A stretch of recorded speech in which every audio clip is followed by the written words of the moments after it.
Yes, yes, we can hear each other. And, well, we see each other now. Good evening, everyone. Welcome to the FGCU eSports live stream covering eDrive games right here in Fort Myers, Florida at Millenial Brewing Company. My name is Bonanza, and I'm here with Zeus, one of our players tonight. Now, Zeus, what do you think about this tournament so far? I mean, it just started, so. It just started. I came because I didn't know who was going to come, and then Goku messaged me, and he's like, yo, let them know I'm coming. I'm like, oh, snap. You already took a first round 2-0 against Fate, so, yes. so that's not bad. Hold on, we're almost there. We're almost there. I'm just letting the players know we're almost there. You know, it's my inner producer, you know, inner floor director. It's all that good stuff. But no, let's talk about this match. You know, let's see here. I don't actually have who we're going up against. It's Hoopla and Cameo. Oh, Hoopla and Cameo. Okay. Yeah, Hoopla, he's kind of come out of the woodworks. He goes to FGCU. Yeah. Yes. Yoshi, so. Yeah. So this is gonna be very interesting. It's gonna be very interesting. Now, Cameo, what is he? He plays Sonic. Oh, so Yoshi and Sonic. Well, Sonic. I think we're gonna have to leave. Oh man, we're that Sonic action. Now, Yeah. I mean, you know, do they know the way? No, hey. I'll show you the way. You know. Hey. But no. No, this is gonna be a very good matchup. It will, yeah. Cameo, he's been coming out to a lot of tournaments way before I even got into the scene. He's kind of like stayed consistently in the area that he's in, but you know he's been trying to get out. Yeah, no, it's definitely and looks like we had some interesting video issues, but let's resolve. No, we have a fantastic team here. I got myself, you know, with Zeus, of course, you know, the lovable guy, and then we got Diamond from he came all the way from Gainesville. He has all the equipment and stuff, and he did the graphics and everything last minute. Phenomenal job. I'm liking how this stream is looking right now. Oh, and there we go. That looks really delicious. Okay, you guys are good to go. Yes, you're good to go. Yoshi. Oh, purple Yoshi today. Oh, okay. We must be getting serious up here. And, well, Sonic with the... Oh man, that's gonna be. So, what do you think their first pick's gonna be? Honestly, with these two, I don't know. Cameo, he's a really big Smashville player. So Right, no. As soon as I say that, Smashville, you know. The Smash community, they like to call it. Oh, they love to call that. Yeah, no. It looks like this is actually the start of the match. We're not doing a button check, so let's see what's gonna go happen. Yeah, no. Transitioning from watching Melee to watching this is just speed. Oh yeah, it is extremely different. Like, a lot of people would say Melee is a lot more technical. I would agree to a certain point. This was a lot more inputs have to be like finer. Right. But Smash Bros, it's just as technical. Right, no. But you know, with the amount of stocks they have, it's a little bit less talking, more talking about the game. But no, really, no, we've actually man, I completely forgot who. So Hoopla is Sonic. Hoopla is Yoshi. The purple. Okay. All right. So Yoshi's doing. Hoopla is doing really good against Cameo right now. He is. Nope. That was a nice forward air off stage. No, definitely. Definitely keep that offstage pressure. I really thought he was gonna air that. Oh my God! and that is peaking on the audio. We need to turn our gain down. Hold on.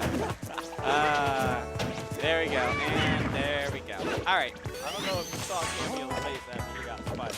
Oh yeah, he got completely smashed. He wasn't Oh happy. Man. Oh no, it's not. No, it wasn't happy at all. No, normally we have the scoreboard up right now, but yeah, no. This is but no, he's holding in there really well. Yeah, he's still on his first stock. He's still at 122, and Sonic's only at 6, but trying to cheese him a little bit right there. Right, yeah. Yeah, no, I didn't. We used to have a Yoshi main in our area. His name was. I'm blanking right now. I'm blanking too. 'Cause Excel. Yeah, oh Excel. yeah, that him. Yeah, I remember him. He's gonna beat me up next time I see him. But I feel like Hoopla, he didn't really come out until Excel really stopped coming to the weekly. And once we started doing FGCU weeklies again, that's when Hoopla started showing up. And he actually just had a pretty good win on our number 5, Skittles. Yeah, I was gonna ask, what was his past performance like? Oh my goodness. Wednesday, this man was like, I'm here. I'm here to stay. I'm here to do some Yoshi things. I'm the new Yoshi made this up. Right. Now, what do you think about the field right now, especially with some of the top Southwest Florida players, Myron, let's see here, who was the other one? Kidji, and yeah, they're all up at Frostbite. Caution's not at Frostbite. Really? Yeah, Kidji and Myron, they're at Frostbite. Okay, what do you think with them being out of the area here? What do you think the field is going to be like? Because those are usually our 2 players to watch this whole tournament. I mean, right now we have people here, and he's just consistent. Did my man just fair in the up air? Did my man? I need you to chill. He's getting a little disrespectful in here. That's all I know. Oh, come on, looking man. back at me, Hoopla. You know, somebody get this man. Whose man's is this? No, I mean, like, what the hell, man? I mean, come on. Oh, man. I know Cameo has a couple of other characters that he likes to play. Right. He plays Sonic, he plays a little bit of Link, he tries a little bit of Corn, but Sonic is his most comfortable character. Right. Right. So where do you think we're gonna go? I hope not Lilac. Hope not count. Yeah. Battlefield. Yeah, he'll go between FD and Battlefield. Right. 3, 2, 1, go! Right. No, this is gonna be very interesting. Now, do you think Sonic has the advantage on Battlefield? I can't really say too well because I'm not really familiar even with this matchup. I know it depends. It's all matchups. Like sometimes he'll one platform, sometimes it depends on who looks like, how he's feeling, things like that. But right now, I'm liking what I'm seeing from Cameo. Like he's not pressing any buttons. He's going in. Yes. He's very conservative. Right there, he's now going on the attack. Oh.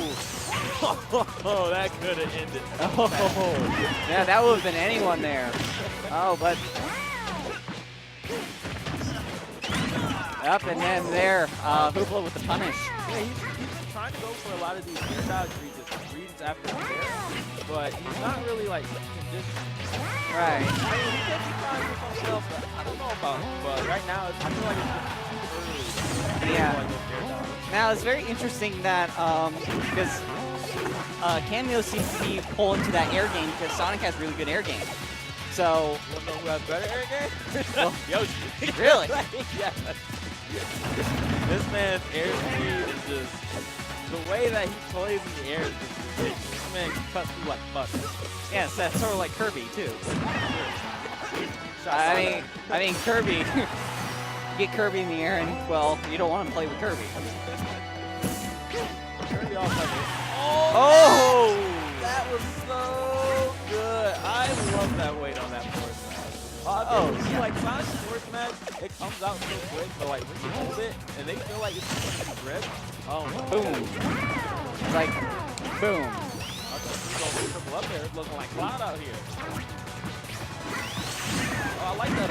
Yeah. There we go. We love that. I like that. Oh, yeah. I see the whole match. Yeah. We're just having an issue with the scoreboard. Like, Okay. oh, wait. Like The scoreboard's down in the bottom right. On left. Okay, everyone, the scoreboard is in the corners. It's not like Melee where it was at the top. It's in the corners. You got that? Okay, cool. Oh, but no, this is a even game right now. And okay. Sonic could I mean, tease him out with us. right, but that looks unlikely. Oh, Wait a second. Oh, he still has his jump. Okay. Okay, yeah. Yeah, Yoshi has multiple, like, many ways to get back to the stage. And jab, up smash. man, Looking like we got confirmed. yeah, that was a good matchup with Hoopla. Very, very good play.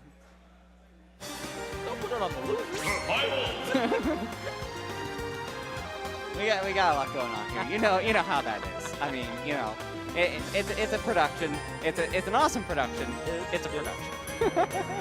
But anyways, yes. So Bonanza, Zeus, man. What can I say, man? This tournament, I'm really liking this thing because we use it for the weeklies ran by Equinox.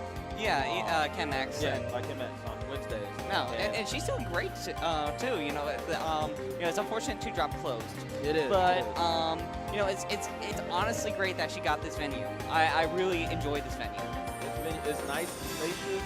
It's like there's so much room. You don't feel crowded. You don't feel like you just can't go anywhere. There's always a spot to go. You can even Right. step outside for a bit, take a breather. Like there's so much, and the drinks here are phenomenal. Oh yes, no, you had the root beer. Please tell me you had the root I've beer. had the root beer. Yeah. I've had the root beer. That root beer, Dude, that root beer. No, it's the root of the beer. it was looking at that fair up there real quick. Looking clean. Oh yeah, no, it's clean as that up air. I Now, wonder, who do you think we're gonna have next on the screen? well, here's the thing. I don't have a stream queue, so no, it's kind of one of those things where I wish we had a second person that was actually doing the stream queue, because then I can then start talking about the next match. Well, you and I can talk about the next match, but I mean, You gotta be included. I like Oh to be yes. included. No. But actually, let's talk about the bracket so far. We got Rusty that has a 2-0 Dinky, and then Monkey Jones 2-1 Omni. So Jokes 2-1 over Omni? yeah. Man, this boy hasn't been into a tournament in like months. So it's gonna be interesting. So wait, what? Who? Omni? No, Monkey Jokes. He Oh. had a pretty big hiatus from the weeklies. He didn't. So I wonder what because he's going up against Judo Dash in the winners quarterfinals. So I mean, do you think he's gonna get 2-0 there? Hey, all I can say is that's about to be a bloodbath. I'm sorry, Monkey Jokes. I'm sorry, man. I didn't say it. I didn't say it. I did.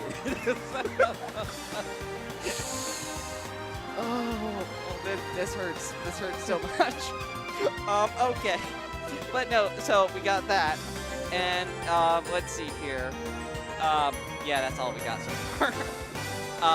No, but Info Goku. So we got Bigums and Frosty. Frosty, yeah. Yeah. Oh, that's Frosty. Okay. Yeah, you spelled it right. That is very funny. It is very. So we got him and Frosty. Now, someone's going up against Evil Goku. Yeah, Evil Goku is fresh off of his Prism win from Wednesday. Oh. Yeah. Now, got fourth that tournament. oh wow, that's Kid G got third, and then Kashi got second. Like it looked like the roles were reversed for a second. Goku was playing out of his spot. oh man, and I know he's been known to money match. Oh yeah, he's actually been asking me to money match him a lot. Wednesday he was like, "Yo, you trying to money match?" I'm like, "I got no cash on me." Well, it's living gonna the be. life. Are we gonna see money matches on stream? Probably. We're gonna probably see those high stakes matches. I don't know if they can get as high stakes as Akashi and Evil Goku. But Oh no, those are stakes. those are Those are real stakes. I mean, those get good. The question, of course, is when we got is Frost coming up. Frosty on stream? Frosty. Oh. So you gonna fight Bigums on stream? Yeah, it looks like we're gonna do Frosty Bigums. Yes, we are. I am excited for this. Frosty is actually one of the newest, Oh yeah. newest players to the Southwest Pro. He's been playing for. Oh yeah. No, this is gonna be really good. Yeah, he's been playing for a nice couple months. I think he's been playing for like 8, 9 months now. And he actually took a set off from me recently. Really? Not that recently. It was like a month or 2 ago, something like that. Yeah, he took a set off from me. It was nice. I had to give it to him. And then the next week when we saw each other, he was like, I gotta fight you. I gotta make sure I actually was playing good and not 3-0. So Right. He felt a little upset, but he did take a game. Okay. No, He did. yeah. He did. I believe him. That's important. But no, okay. So we got Bigums. Now I know Bigums is good in he's gonna be one of our commentators tonight, and he's awesome at that. But as a Smash player, where do you think he ranks, especially in South Florida standards? Bigums, he's consistent and not consistent. There'll be a couple of weeks where he's playing on fire, and then the next couple of weeks he'll be drowned out. Right. Okay. So it can go either way, to be honest. But he's usually always consistently at least in top 10. Yeah. That's very always between like 8 to 10. Now Frosty. Now if I remember, he's part of the TC crowd, right? No. He's here. Oh, he is here. Okay. Yes. It's been a while. Yeah. You can tell it's been a while. Well, like I said, he's actually fairly new. Right. So he hasn't been coming to too many tournaments, but he's been making a name for himself. Right. No, that's very good. No, I'm excited for this matchup. Yeah, it's gonna be a Lucina Diddy Kong. Are you sure? I'm seeing Yoshi. Although that. This man is still on people's tag. He used to play. Oh no, oh wait. I think he just realized he was on Yoshi. No, he used to actually play Yoshi when the game first came out. Yoshi. Really? Yes. Man. And then when his roommate Dell, he told him, hey, you should try Diddy Kong. Well, I remember when this game first came out, Diddy was was basically the character. Yep. It was basically the new Fox. you know what I'm talking about, right? I do. So, but now it's Bayonetta. Yes. A character that when she first came out, she had a lot of jank. I'm not gonna lie, a lot of jank. Well, yeah, and then Salem took Netta to a whole new level. Yeah, pretty much, because she got nerfed, and then pretty much a lot of her death combos didn't really work as well.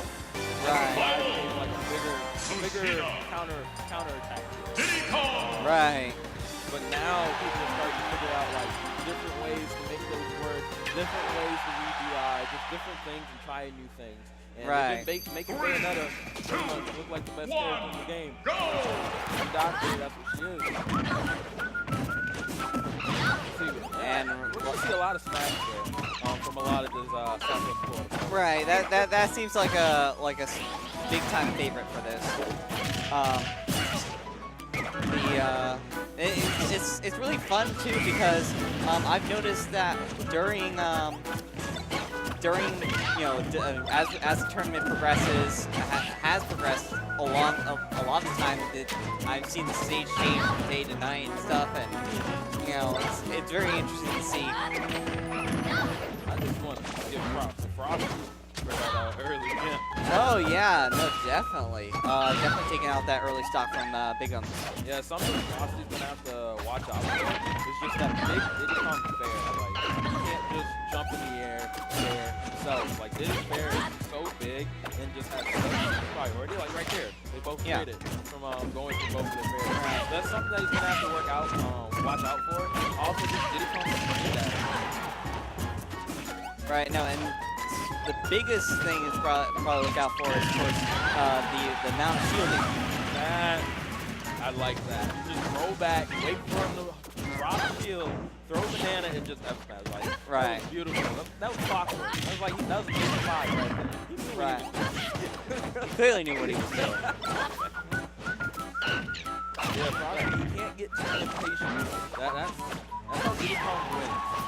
start getting too impatient. It's kind of like Fight Time. Start getting too impatient, and then all of a sudden, Diddy Kong's done racked up like 50, 60, 70% on you. And now you're at Banana down to Yeah. Well, trying to go for the banana up smash right there. Oh. Okay, ledge.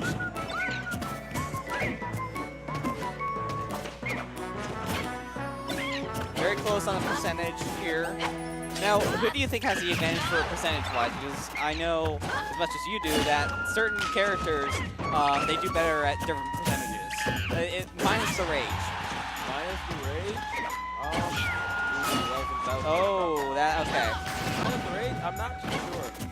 Because both of these characters, they can both get hit right now. If Bigum catches Frosty at the ledge, close to the ledge. There we go. This man goes into that 3 times. I know they say 3rd time's the charm, but he was hoping. We didn't need a 3rd time. No. No. Survival. So we're going back Smash. to Smashville. Wow. Well, I mean, not. I mean, whole Southwest Florida. Let's be honest here. That this is the Southwest Florida stage. I feel like Big Up wasn't the stage. It was just more of a little bit of area. Right. So he's gonna try to find two and try to win this next game. Now, where do you think they're gonna go next if we 1-1? They might, Frosty might stick at the battlefield if Big Up doesn't DSR it. Or he might go Tri-Class. Okay.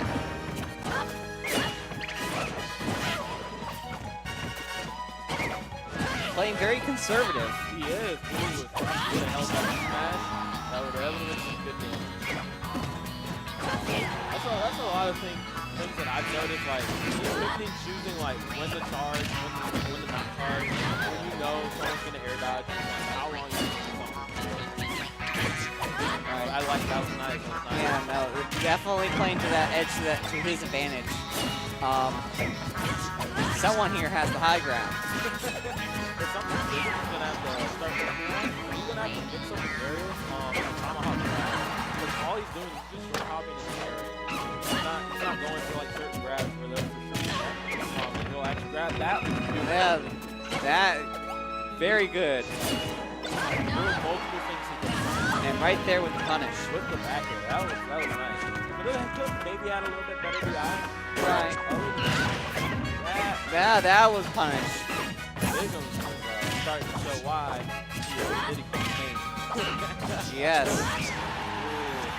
And that's something that you have to watch out with Lucina and Mark. When they go for that jab one, and you air dodge, that's a free F smash. Right. So A lot of times you want to jump out. now now I know Marth in we were discussing this earlier. Marth inside Melee has this He thought Good. that high level where he's going to hit the stage, so he's going to check. But since he was low and there wasn't enough knockback on the up B, he didn't actually go to the stage. He just stayed there. So that's why yeah. Now the air dodge was buffered. Now, I was talking earlier with a couple of the other Melee players, and Marth has this little hitbox at the end of his sword that is it's sort of like known as tipping. Yes. So does is that mechanic lowered a little bit here in Smash 4, or is that? Okay. Mars Tipper, that can kill just as early as some of those stocks you've seen in Melee. Okay. I've Now- seen that kill at 0. Now what? Now what about Lucina? Does she have that tipper as a swords person? No, Lucina's blade is actually it's an all-round blade, so it's a balance blade. Okay. So hers, no matter where it hits, it's gonna always deal the same amount of damage. And knockback. Okay, that's very good to know. With Mars, if you back air someone and you don't get Timber and they're on stage, they're most likely gonna win. With Lucina, if you back air them, they're most likely gonna die. We need to try to figure out a way to get the players to not go this way. Oh, you go off that way. Yeah, see, I know, right? Fancy. Yes. I wish we had ropes right here, but we don't have ropes because we're cheap. We could have bought some red streamers and put them over here. Look like we on the red carpet. Can't do Oh, that. yeah, no. Well, here, let's put a red carpet down there, and then we'll just make all the players walk on the red carpet. Okay. You know what? I'm perfectly fine with that. Okay, so But no, actually, here's I have a bracket pulled up right here right now, and you're going up against Hoopla. What do you think about that matchup? I'm not scared. You're not scared? no, actually, the Cloud Yoshi matchup is pretty heavy in Cloud's favor. Okay. So it's still if you don't know the matchup, Cloud can easily lose.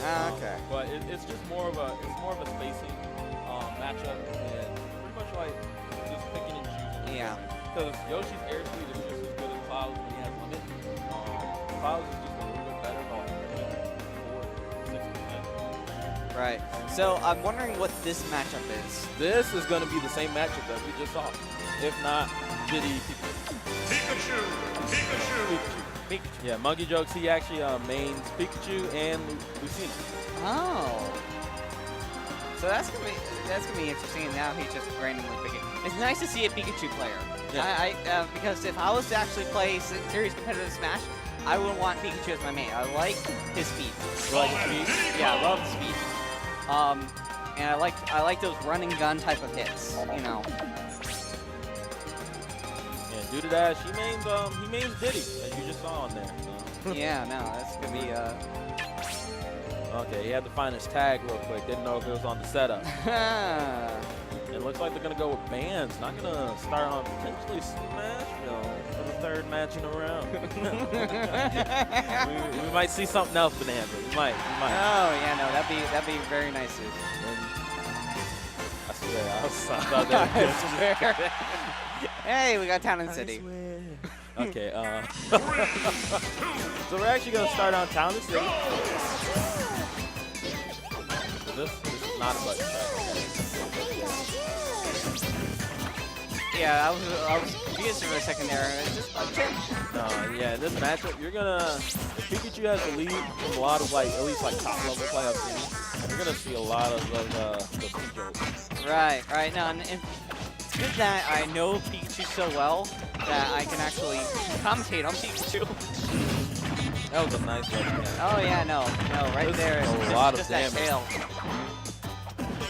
No, you want to keep your opponents in the air, especially with Pikachu, like that, and then you just thunder. And that's the big danger. Yeah, the biggest kill confirm that Pikachu has is gonna be up throw thunder. Yeah, which is almost what you can do with the tail slaps right there.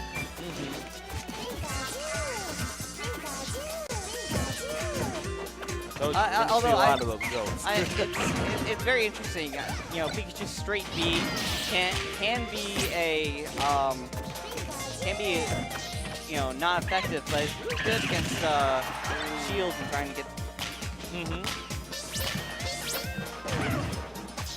That was nice.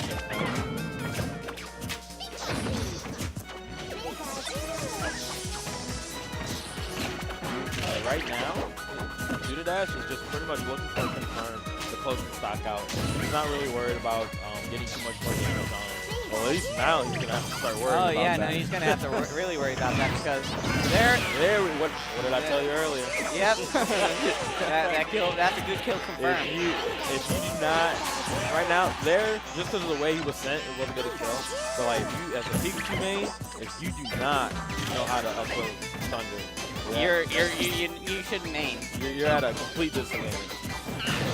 Ooh, mixed up. He mixed up his Okay. I definitely think that this is going to be a kill confirmed here, though. Very, very soon. It might. He's really gonna have to choose wisely on when he goes in. Because when Diddy Kong gets a lead, it is super easy to keep that lead. It's so consistent. It's just one of those characters. Like once he gets that lead, he gets that, especially a stock lead. He's very close to stock out quick. Right. That's gonna be very. playing off the ledge right here. Ooh, That was very good play. That kill? Yeah, that killed. Well, I mean, hold on. He was at 150, 160%. No. What was that DI? What? Okay, I mean, that must. Dude, probably had really bad DI. Had probably shit DI there, but. Myron would have lived that. That's all I'm saying. Are you sure about that one? Myron, apparently it is proven that WeChuck has better DI than a GameCube controller or anything else. Well, you have specific notches that you have better angles. But that, he got him the same way he got him on that first shot. Just squeeze the banana, down tilt it, and then F smash. yeah, no, that's. So, Hey, he's going to need to really watch it for that because now that he knows that that's his combo, you know, he's going to probably be very cautious, especially when we hit into the higher percentages. But let's see here. Do they go Town and City again, or are we going to Marshall? I'm guessing that Dudash probably banned Lilac. I was just going to say, I feel like we're probably going to see some triplats in here for this match. Oh, love triplats. They're really good for Pikachu to mix up his recovery. Yeah, especially when you get into the higher, especially when Pikachu does play in the air. That is very good. But I think what Monkey Joke is gonna have to really do is just like right there, just wait, right there, pick and choose wisely, and then if you know your combos, you know your strings, just focus on that. If you know you can get in, get that grab that you need, get that hit that you need, take it as much as you can. Yeah, I know both players right now are just playing really conservative. You're noticing that they're just keeping their distance right now. Because once they get in close. Oh, that could have. Oh. If Monkey Jokes would have reacted just a little bit earlier, that could have been a stop. Oh, that was a nice up tilt from Dudash. Just waiting there, covering that quick attack, waiting for him to land on the platform, just extending it with the metal. Right. And yeah, Diddy Kong's side B is such a huge mix-up because he can either command grab you, or just kick. So you don't know if you should hold shield, if you should spot dodge, or what. But this kick lasts pretty long. It lingers pretty good. Right. No, especially with cooldown. He went for the area read to the 0. Yeah, that is good DI from Monkey. Right there. He right there. Let go shield. Way too early. Almost there. This is something that he's going to have to work on during this match. Yeah. And that's... Oh! He just had a little bit higher percent. Right. That was a nice waste. Yeah.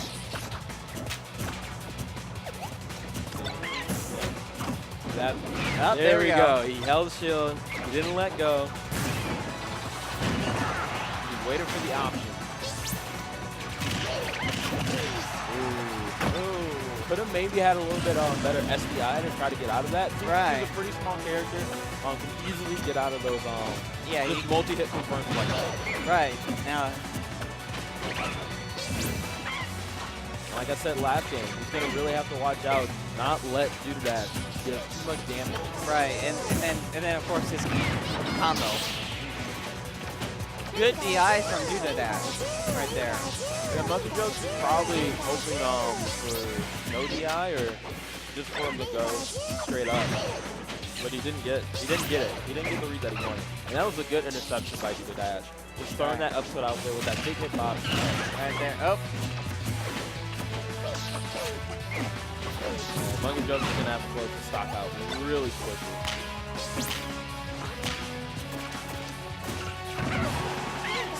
Diddy Kong's play, once he gets to his place how that he wants, then that's when it just starts going downhill.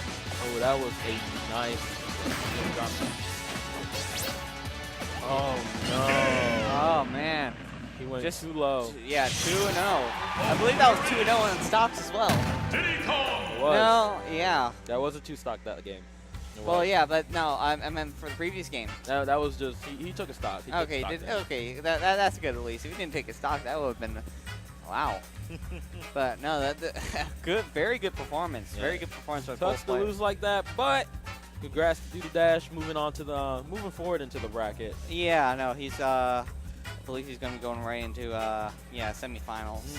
But you know, it's a question of is he going to be fighting you or Hoopla? I think he's going to be fighting you. Hey, don't sleep on nobody, okay? Don't jinx me. Hoopla can Okay, come out and well- beat me. Well, yeah, no, I mean, yeah, they're a little slow on the reporting side for this. They actually just started this match. Hey, you win some, you lose some, but you know, live and learn. Yeah, no, it's definitely, definitely. Let's see who we have here. We have Evil Goku. Oh, and Frosty. Yeah, Frosty. Evil Goku is the man of many names. Not really many names, but just many characters. Okay? I wonder if this is going to be a high-stakes match. No, it's not about to be no high stakes match. Frosty's not putting his title on the line like that. Oh, no, Yeah. there's no dollar bills on this. Oh, it seems like you have to go play your match. Right now? Yep. Are you playing your match? I guess so. Yeah, I am. Wow. Okay. I thought that'd be on stream, but I guess No. not. All right. Well, well, let's get someone else over here. I wonder. I'll go ask Bigums for you. Yeah, go grab me Bigums. No problem. Thank you. No, definitely. So so Evil Goku and Frosty. I mean, Evil Goku. He is a long-time Southwest Florida player. I've known him for years. Very, very, very big on those high-stakes matches. And yeah, no, he is a great guy. But I mean, who else is a great guy other than the man himself, Bigums, coming on the mic right here. My man. As soon as he can get over here. We're putting in his Twitter info. So that's always important. Hey, look at you with your beer. Oh yeah, no. How have you been, my bud? Yeah. But so we're going right into it. Let's have a little fun here. Kirby and Lucina.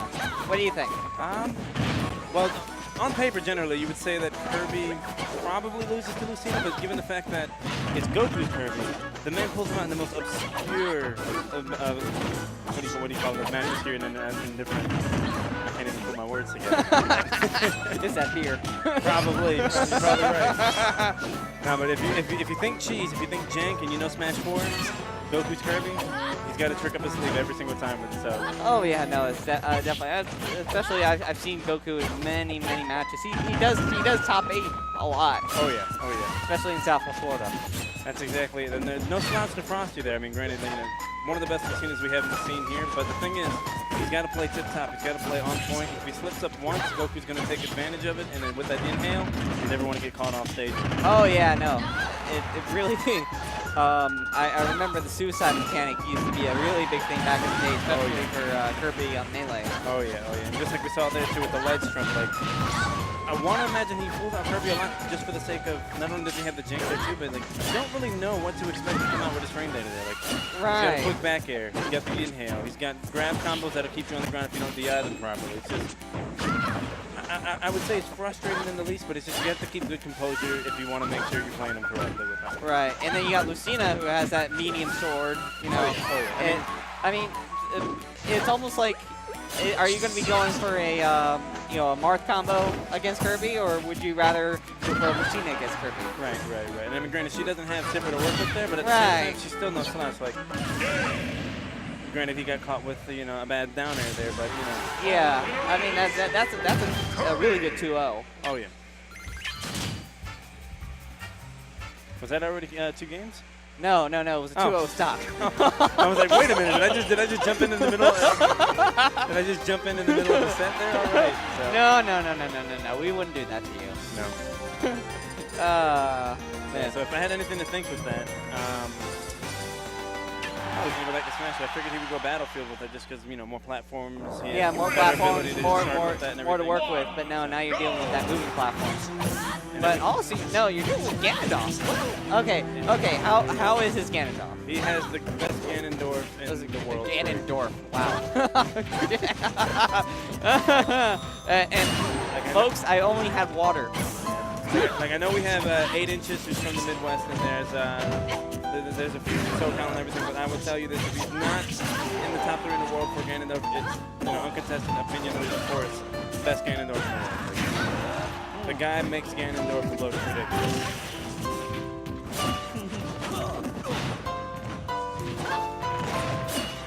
And I want to see. I remember at an FGCU weekly once, we had Ganondorf making a funny face, and then like a pleasant face, and then we had Snake in a different face on a separate screen. Okay. And it just.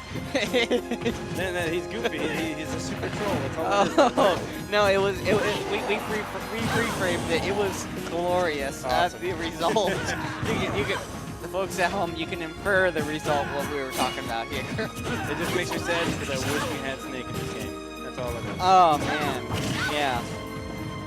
So going back at it here, we've got, oh, look at that. So Frosty stepping it back up. He took stock from Evil Goku there. Like I said, so long as you play the matchup correctly here, I mean, he's got tools.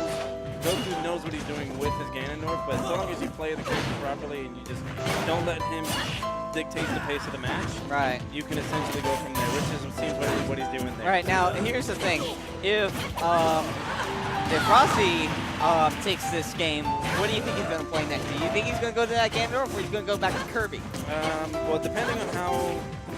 It just depends really on how much he was outspacing neutral, how much he dictated there. He could stay, he could go back to Kirby, but knowing Goku, he could go Diddy. He has a plethora of, well, Oh.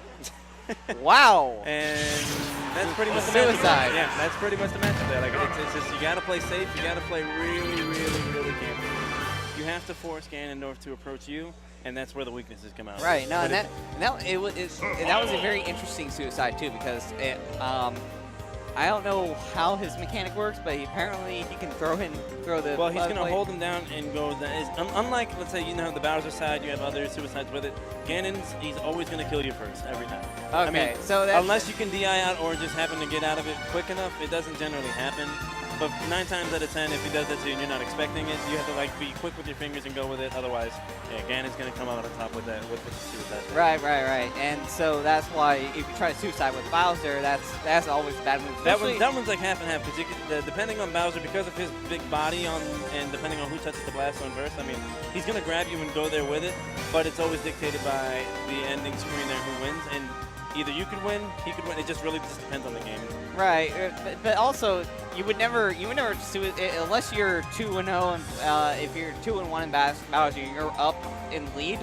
I wouldn't even do it as a viable mechanic. If you've got the stock to mess with, then Yeah. maybe. But if it's down to a 1v1 or one stock versus one stock situation, you honestly, especially if you're playing Bowser with that, you have a better. You have to have really good tech, or else you're not gonna.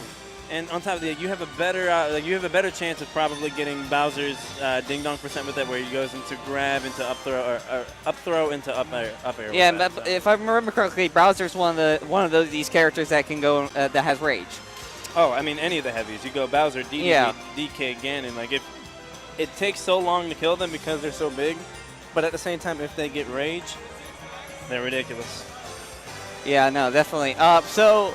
Here's an interesting matchup. We got Rusty and Omni.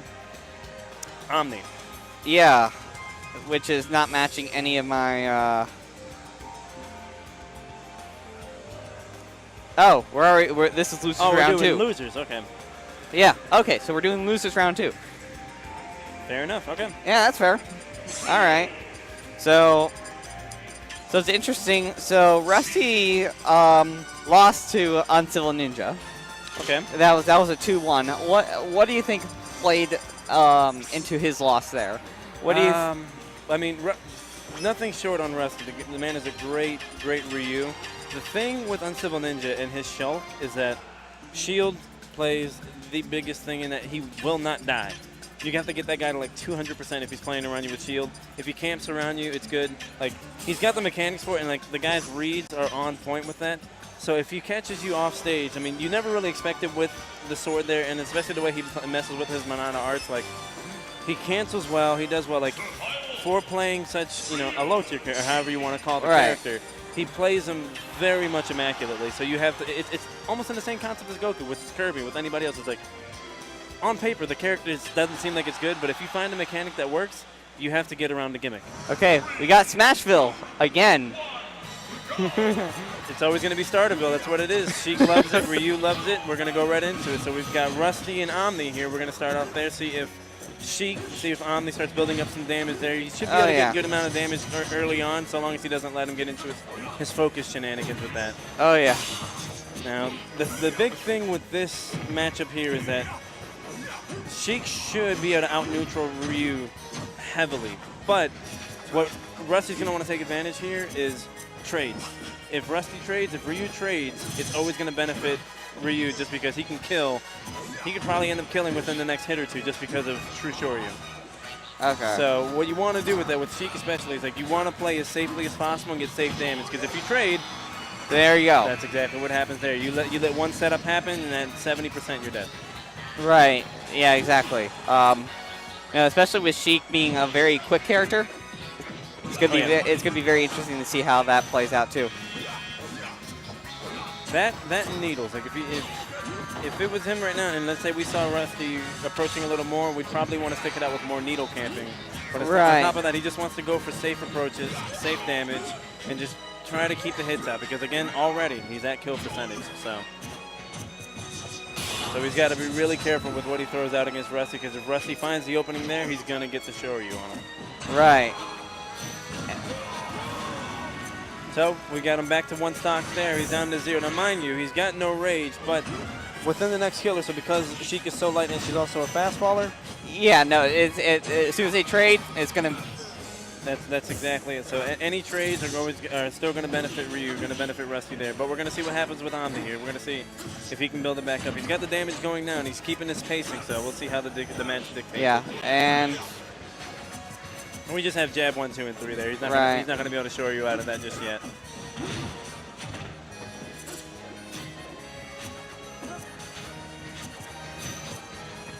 We're playing it very safe. Oh yeah, being very evasive with the bouncing fist there, just trying to cross him up, making sure he doesn't know where he's landing. Because you saw there, that was the shield breaker, so he's already aware of the fact that he's shielding a lot more, but he also doesn't want to get caught with that back air, because that leg is meaty. And even if he doesn't kill you with Shoryu, he's got, there's the shield breaker there. So. And boom, just that charge. That's all it is. You have to play Ryu so safely that it almost makes you feel like you're not even playing at a proper pace, just because you're trying to stay away from so much. Because any hit, it could be nair, it could be back air, it could be anything like that. You're surmounting on like 11 to 15% worth of damage, and after 4 of those, kill percentage every time. For more of a casual player, if you are not as reactive, I think Ryu would be a very good character to play, because you are waiting for those moments where you can actually focus in and. Oh yeah, I mean, in a sense, yeah, you have to know your setups with that. You have to know, because with that you also have, you can do true inputs in this, the Street Fighter inputs. So you're doing your forward down forward to get your Shoryu, your down angle forward to get your Hadoukens and everything. Yeah. Back all the way down forward. So while you could play him casually if you like, you just have to be very wary of what his setups are, how he can hit you, how he can cross up shield. Like it's tough. It's very tough, especially playing against him. Like he does a lot of shield damage. It's just overall like a very much explosive character. Right. No, it's especially when we get these confrontations right here. Look at this is Town and City, right? This is. Yes. So Okay. I have to imagine that the ban was probably FD. If not FD, either FD or Lila. So I gotta imagine that. The issue with Town here is, like, mind you, Omni can kill earlier with Sheik setups going in there, but because of how early Ryu kills, Rusty can take advantage of the low ceiling here, and it becomes really tough there. So what I want to see more coming out of Omni is, camping on those platforms, basically utilizing the air a little more, figuring out what it is Rusty wants to do, how he wants to get in, and just essentially playing him a little more patient. Because if he throws out attacks, he's going to be getting hit like Yeah, that. And as it's you going can to be see, hit like that, and then we're basically right here taking the stock. That's exactly it, man. So it's going to be very, very, very interesting to see here. Now, Ryu's trying to keep his distance, which is very interesting. You know, we're going to get close to rage range here. And Oh, wow, okay. Okay, all right. Might have been a little, he could have done a little better on the DI there. I thought he would live that, but again, you know, Town City does have those close quarters with that, so. No, definitely good to reset it, especially right here when he can probably take this stock. See, and I like the way Omni's approaching it now. See, like now he's waiting for the shore use every time, because that's what you're going to see him throw out a lot more now, because it's frame 1 invincible. Yeah, so it's safe there, and on top of that, if you shield on it, you have to react to it, and unless you get to where he's going, it's for the most part it's safe unless you absolutely expect it going in. Yeah. So. And what a turnaround here, though. So Omni is, he's playing a little more patient. He's waiting for him to react, waiting for him to do his thing. All he has to do is get the proper hit into the right setup, and he can get, into a game through. He just has to not let himself get caught with any down tilts, with any up tilts. Want to stay away from that shoryu. Want to, be weary of his shield holding. He doesn't want to get caught with another. We're getting shield close. breaker. Yeah, we're getting close to that shoryu. Yeah. And we're seeing Rusty there. He's just messing around with his focus attack there. Now, mind you, he's holding focus attack. He's going to be drifting back and forth with that just to kind of mess with his movement options, just to see what it is that Omni wants to do when he goes in. A lot of needles, trying to keep him away. And oh, yeah. And then taking care of Omni with Sheik's aerial game. Oh, yeah. See, we're going to see a lot more of this here, just feeling each other out, which, I mean, mind you, if you just saw this in the beginning of the game, you'd probably more expect it. Right. But with this now, it's just going to be very late game. Who wants to go in first? Who wants to actually commit to an actual hit? Because nobody wants to get caught with something here, because you've got Bouncing Fish on Omni's side that can take care of Ryu there. We've got the Shoryu waiting there, and just like that, we go into a game 3. So. Very, very nice play. Yeah, the adaptation on Omni, though, I like what he was doing there. He fully expected the Shoryu. He started flashing shield more, that way Rusty wouldn't go into shield breaker. He's going to commit to the shield breaker there, and he's just waiting for him to bait out that Shoryu so he can full-on punish it in the way that he did to force that game through. All right, so let's talk stage here. What do you think? If I had to think, so he's either going to want to go back to Smashville, but if I had to choose, he's probably banning Battlefield and Dreamland, just because Sheik has a hard time killing after 110% or so doesn't want to go give him, the opportunity to go to Battlefield to live for forever. Right. So more than likely, he's going to go back to Smashville. Back to, yeah. What'd you call it at the beginning, Starterville? Starterville, every time. You always look at your opponent and it's like, hey man, Smashville good? Every time. Every time.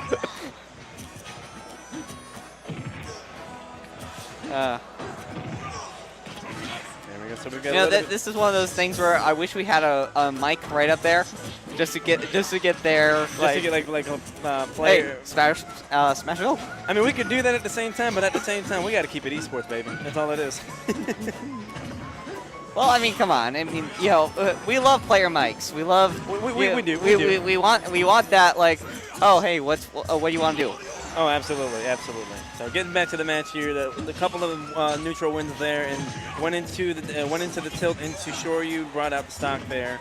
So with this, you're going to see Rusty probably play a little more aggressive. I mean, he has the ability to get more or less patient with it, but he doesn't necessarily have to, because like I said, with every trade, Sheik's not going to kill off of a trade, but the more percentage you get with those trades, it's just going to further push forward what Ryu wants to do to get to that Shoryu, that shield breaker, that forward smash, however he wants to do it. So. Right. Now, and right there, right in there with the punish. And that's exactly it. And so, good DI there on Rusty. We want to see. Oh yeah. We want to see if Omni can get forward. Let's see if he can pull out the Bouncing Fish, as we just saw there, and see where he can go with it. Try to take this first stop to bring it back. Now is he going to trade? Yep, he's going to trade, and there is the game. Raw Shoryu there. He knew he had to go in. He didn't want to shield. He expected the collarbone breaker, which is the shield breaker. Right. And of course, with that, obviously Ryu's Shoryu is frame 1 invincible. So when he goes into that, no matter what he approaches with, if he does that, he's not getting hit unless he falls down. And even if he dies, he's got that extra stock. Yeah. So, yeah. I wonder if we can see about getting the players to go this way up the stairs. Yeah, commentary was good, sir. Yes, glad commentary to have you. was I very do have good. a match right now, but oh, you do. please be assured I will be back on here more than likely. Oh, of course. I would love to have you on here. Absolutely. And guys at home, please tune in. We have e-games here. We have Millennial Brewery on Wednesdays. That is our Prism. And please follow me at Shy Guy Bigums. You know, it was a pleasure commentating. Oh, guys. yeah, no. See you in a little bit, man. I just need a second guy over here. I'm wondering if I can get a second person on commentary. Can you grab someone for me? I'll try, yeah. Yep, thank you.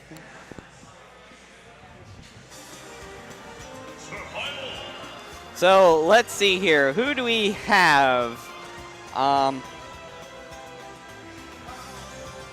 So Evil Goku is going up against Uncivil Ninja. That's that, and then Hoopla.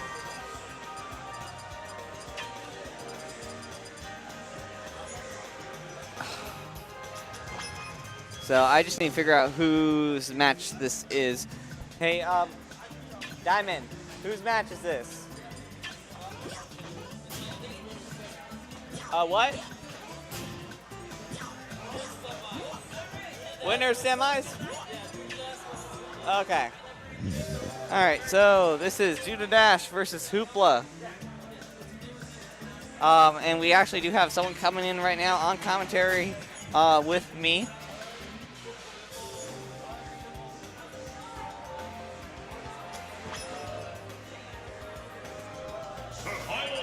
That's going to be very important.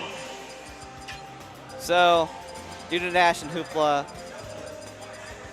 So we got Judah Dash's Diddy versus Hoopla's Yoshi. That's going to be a very, very good matchup. And I am joined here with Uncivil Ninja. My man, how you been, buddy? I'm doing wonderful. How about yourself? Yeah, good. No, I think it's been a very long. It's been a while since I've actually commentated or actually seen you. Yeah. I come up to the events, every now and then. I've been coming weekly, but commentating, I haven't done that for a while, so this is gonna be fun to do. Oh no, it's gonna be great. No, I'm rather new to commentary, so this is gonna be great for me. All right, we got Diddy Kong and Yoshi. So what do you see with this matchup here? Let's see with this matchup. We're gonna go with there's gonna be a lot of bananas, and then I see a lot of super armor play coming in from the double jumping. From right. Yoshi. No, So definitely. We're definitely gonna see. We're gonna describe from the beginning. All right. I see Yoshi's a pretty difficult combo character, like to get combos on, because he's just such a weird way, and like the way with a double jump, you really don't know what's gonna connect here and there. Right. Banana's still going to be an issue because whenever Banana's on the field, you always got to worry about landing an aerial on the opponent. If you land an aerial on the opponent, you risk getting Banana and you risk getting comboed.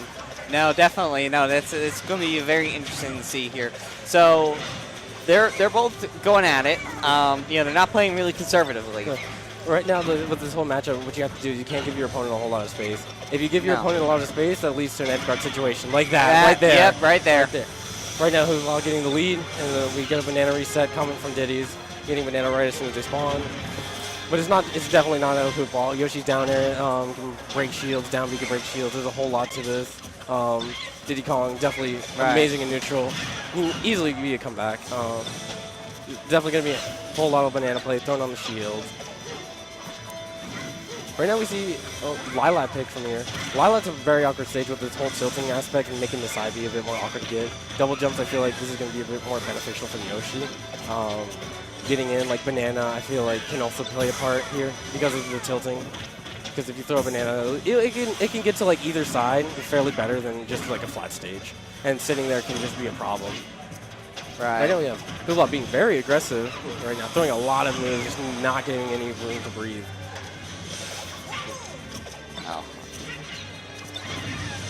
Oh, that was some good aerial. Definitely not letting him land. And two really good aerial characters pitted up against each other. With a stage with a small boundary box. I feel like the Blast Zones here, they're not totally different.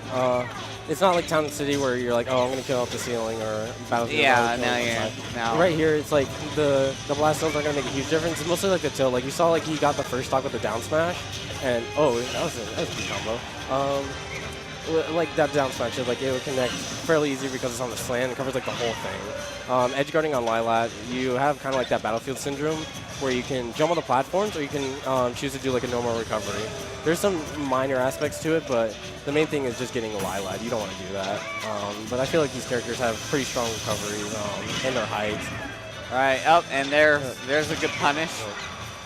Diddy getting up in rage. This is going to be pretty close.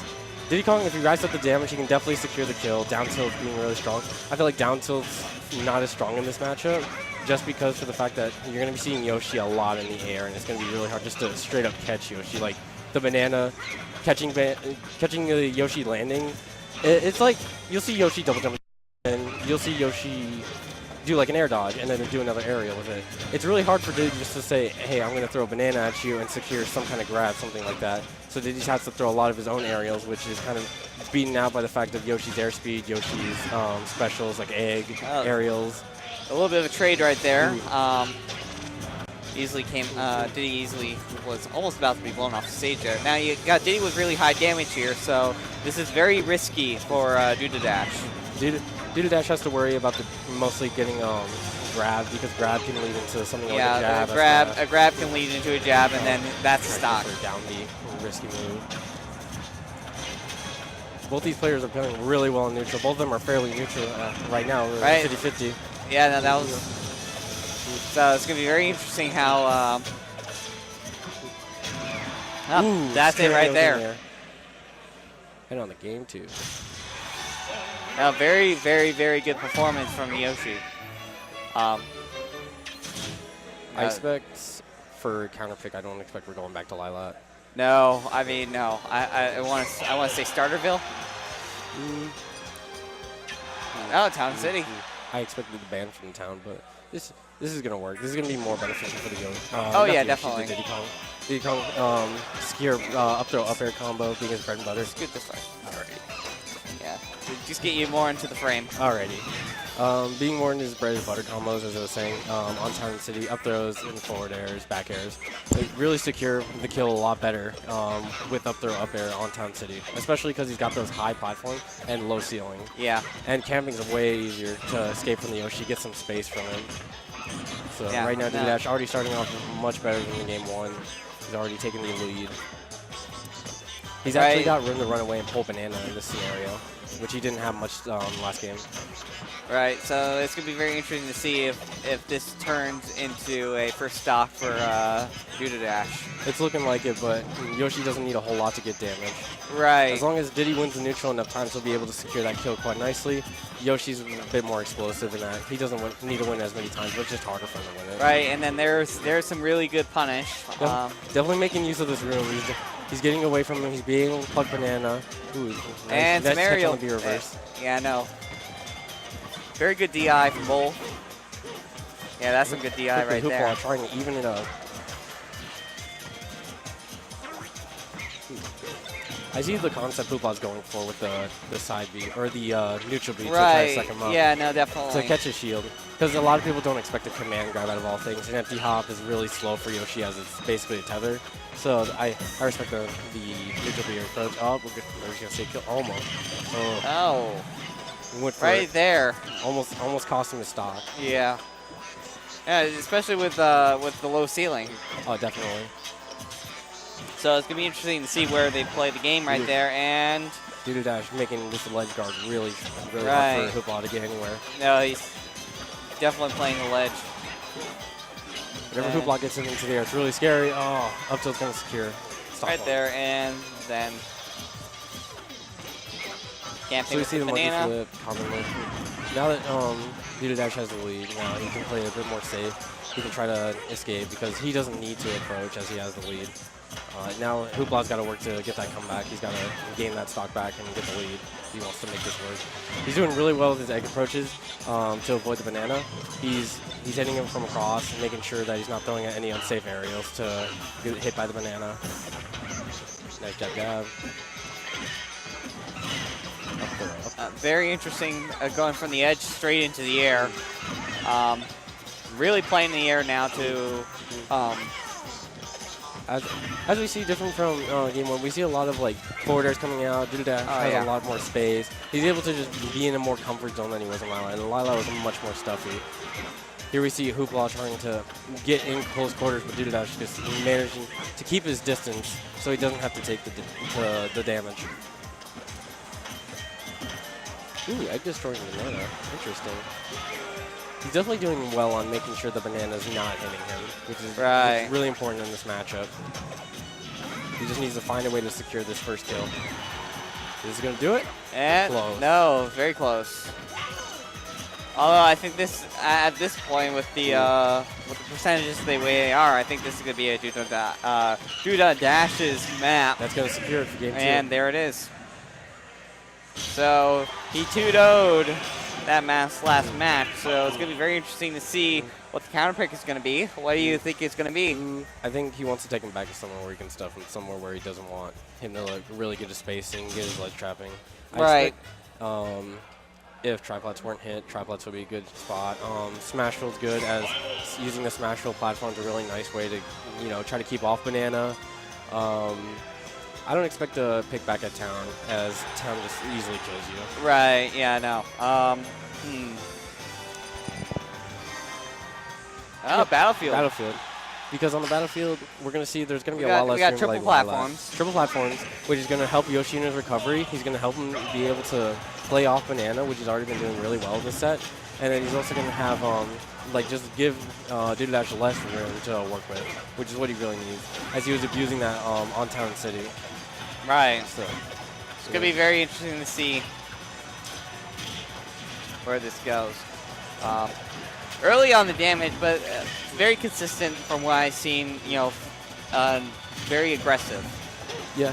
Both these players don't, once they get a lead, their goal is to basically keep that lead. Yeah, keep the lead. And I see Diddy right now, bread and butter combos. You get a few of them, you get your lead, and then you try to hold that lead and extend it until you basically contain a stock. Right. As we've seen, Banana's the core to Diddy, but Yoshi and Hoopla himself is doing a really good job of just not getting hit by the Banana consistently, because that's going to rack up way more damage than you want to take. Although Duda Dash is doing a great job at getting these grabs on the Hoopla.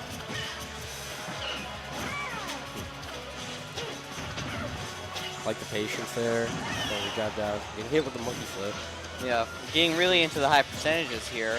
I mean, we've seen both of these players at high percentages. It can't really tell us anything about who's going to take the stock. It's really hard to tell. As Diddy, he needs to win neutral several amount of times, but he has great tools to do it, such as Banana, monkey flip, down tilt, all those things. That helps him win it the amount of time he needs to secure stock. While Yoshi, on the other hand, can win it less times, and then he's able to kill earlier, which makes him more explosive but less consistent at that. As we've already seen right here, he's already evening up with Duda Dash right here. They're both in kill percent. Right. So anything's possible. I mean, just one good hit and it's out. Absolutely. Right now, an up smash from either player could really use or they both go at the same time, which might be a very interesting. Okay. There we go. That was a clean up there, reading the air dodge. Oh yeah, clean. Now we see he's trying to gain his advantage. He's going for the down airs, hopefully racking up extra credit on the stock, making before he goes. And there we go for Yoshi. So we're basically 1-1. 1-1 stock at within 10% of each other starting off. This is going to be a really this is going to be sun and death, basically. This is going to be really close right now. Both of them have the potential to definitely take this. Right. No, the thing is that we're in winners. So, yeah. I mean, someone's going to come back after this. Someone is going to. They may or may not. Who knows? That's going to be very interesting either way. They're both poking at each other great, and none of them are either overcommitting too hard. They're just throwing a small move, such as like, you'll see back here, the monkey flip. Monkey flip's going to get him hit. No, he's going to get the jab. Hoopla doesn't want to overcommit because he doesn't want to get grabbed by him to take too much damage. Right. No, it's going to be... And we see Duda Dash continually using the monkey flip. He's trying to get center stage because that is the best place he wants to be. He wants to be able to hold the stage, and he wants Hoopla to fight for it, and vice versa. If Hoopla can get the center stage and make Diddy fight for it, this is what he's going to do. He's going to use all his tools to get that. Ooh, what a great combo. Almost evening it out.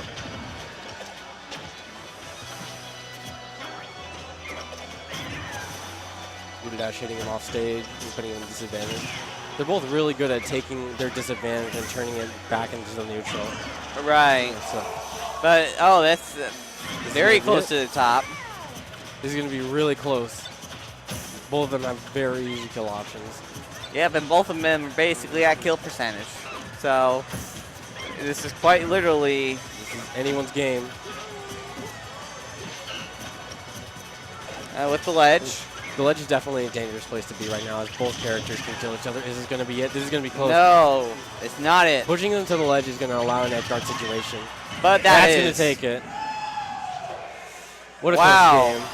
That was a very great effort from both very players. respectable game.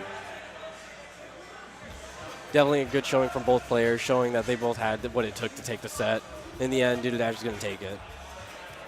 Oh yeah, no, it was very, very respectable game. Definitely. Yeah. All right, it was great commentating. Yeah, it was very good commentary. All right. So now we just need to figure out who's up next. Who's on next? I'll see if I can bring anyone else. All right, definitely. Thank you so much. We'll see you in the bracket. So, I am left here alone yet again. It's like I'm home alone, but I'm not. Oh well.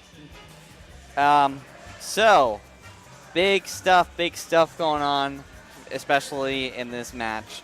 And, you know, we're going to be trying to figure out here who is up next. And I don't have anyone up next here.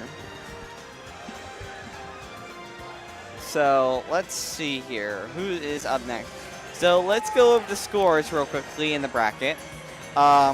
Evil Goku for winners quarterfinal. Evil Goku 2-0. Frosty, that was on the stream.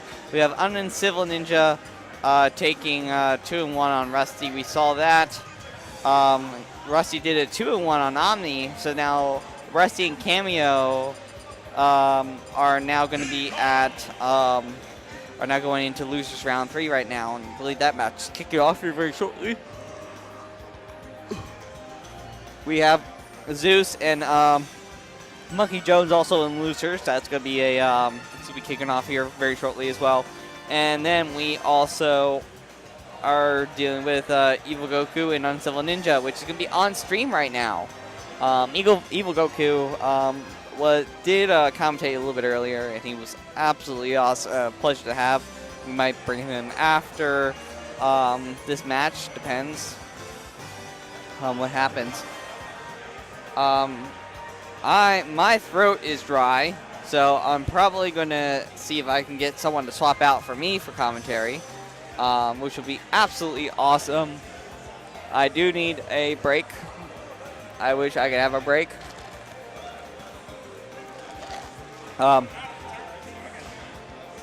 Yeah, I need a. Yes, I do want to take a quick break. Okay. Oh, these two guys? Please tell me it's these two guys. Yeah, both of you. Come on. Come on, man. So, we got my two brothers are going to be coming on, taking the stream for, are going to be taking over for a little bit while I take a little break. I have the bracket for you. So, no, I need...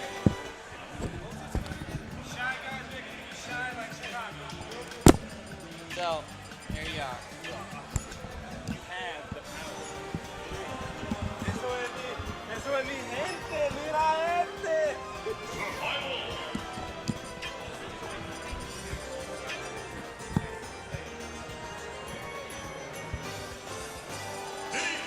Diddy Kong. Yo, Biggles, if you don't get your headset on, you don't get that headset on, boy. What's going on, Zeus? And not much. We got Evil Goku versus Uncivil Ninja. Let me tell you something. Don't underestimate this show. The show? Don't underestimate it? Do not underestimate this show. He's taken sets off me before. I don't underestimate this at all. Goku was like, I'm going Diddy because I don't want to get gimped as Ganon. I was like, bruh, You got barrels. you can get gimped as Diddy. What you mean? Now, the trick to this one, though, is if Shulk takes Diddy off stage, he wants you to either use a double jump off stage or DI out. You got to DI up, baby. DI up and pray. Okay. But right now, we got Uncivil Ninja with still at 0%, and Goku at 48, 58. Is Uncivil Ninja going to get hit? Let's see here. Wait, what? The man doesn't need bananas. He doesn't even want to try to use it. He's like, let's get rid of this right now. I didn't even know that was the thing. Backslash the banana and it instantly. Pretty much any of the attacks that he uses against banana automatically auto-cancel. Oh my goodness. Goku is brave. Going for the immediate forward smash. He's going to go for the heavy hits until he gets Buster Art or if he uses shield. But of course, if he gets shield, that's combo food all day. Right? Looking like them heavies, isn't it? That's exactly. The man will live until 200% because he got a big old sword. Sounding like Cloud, baby. You mean the airplane wing? Cloud out here directing flights, and here we have. Oh. And looks like Uncivil Ninja trying to direct them flights right now. Now we'll see what happens. Let me see here. Oh! My God. Man, Goku better go Kirby or something. Don't roll against this man. Whose man's is this? He was positioned so perfectly. Like, That's the thing, though. Like, whenever you have a Shulk, like, if somebody's taking Shulk into bracket, you got to understand, they didn't pick him because they're like, oh, this guy looks cool. Oh, They that know was a something. ni- They that- know something. right? That was a nice tomahawk right there.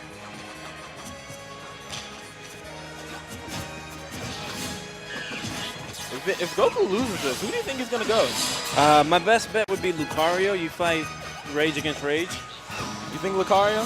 Because if not that, I don't want to see him go Ganon because he'll get gimped easy with Ganon. Lucina, he could, just for the sake of frame data. But at the same time, you run into the same risk where Did you see that auto cancel? Did you see that? Uncivil, you're too much right now.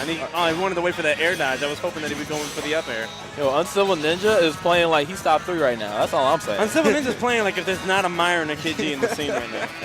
I don't know, man. They might still free him up.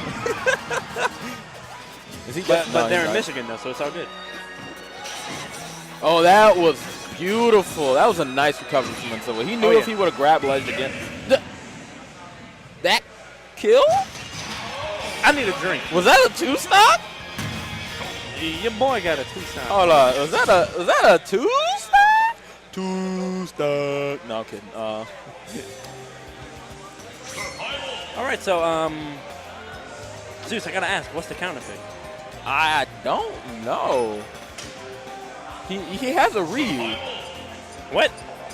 Evil Goku has a Ryu. See, I told you he's going to go Lucario, Rage against Rage. I don't know, man. I don't know. I know he can. Okay, the tried and true. The tried and true. The tried and true, that's it. Because you know he wants to recover with, I don't even know what Shulk's up B is called. But if he's going to go into that and he doesn't snap ledge, that's an easy inhale. True. So what I'm going to see at Uncivil, if he wants to adapt to this properly, you're probably going to see him camp smash to a platform, keep his distance, and just try to hit with the tips.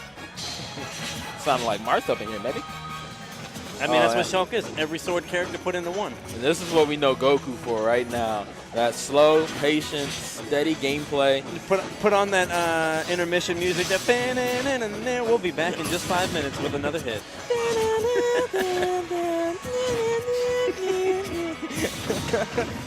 Let's get back to it. So we got the up tilts, we got the combo game going on. Damage doesn't really mean nothing to Shulk. Already doing a lot better though. Starting off a lot cleaner. Oh, absolutely. This game. This has been a character that he's been playing for months. Right. Like he hasn't really touched Ganon. Honestly, I want to see would we consider his main to be Kirby at this point? Right now, yes. His main would be Kirby at the moment. Because I haven't seen him use the Ganon. I see him. He pulled out Lucario against me a couple times. You mean the king? We're seeing this Kirby right now. They don't know nothing The about Curb the king. Dizzle. Yo, it's T-Pain coming at you with another hit song. Shoddy boy. Snappy boy T-Pain. We don't want no love about you. Oh my goodness. But yeah, right now it looks like Uncivil Ninja's just having a hard time doing damage. But as soon as I say that, he evens this game up. Dead Oh, even, too. Kirby has Monado? Kirby with Minato. Oh! I am so sorry for them headphone users, man. I got to apologize to our producers here. We were just yelling. That was the most wild thing I ever saw. He's like, let me just get the same thing on you that you got on me on that first match. And that read to the up smash. Oh my god. You see this damage? You see this damage? Do you see this damage, Big Gums? Big Gums. This is a whole nother game. This is a different person. I mean, it is Kirby. No, it's like game 1 didn't even phase him. No. See, game one is the breakfast. You just want to see how your day's going. You want to see what the paper says. He gets a read on it. Then he goes into the actual Kirby. Oh, Kirby and Speed Monado. I'm liking this. Oh, man, that back air for sure.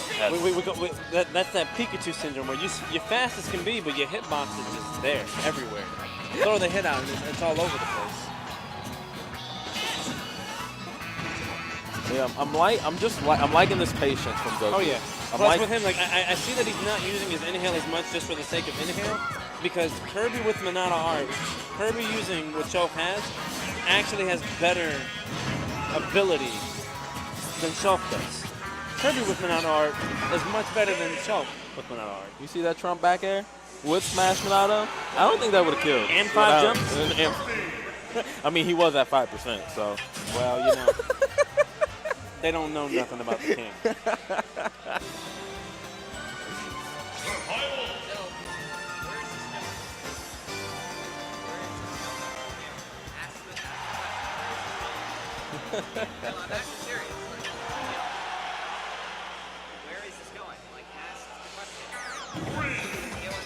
Okay.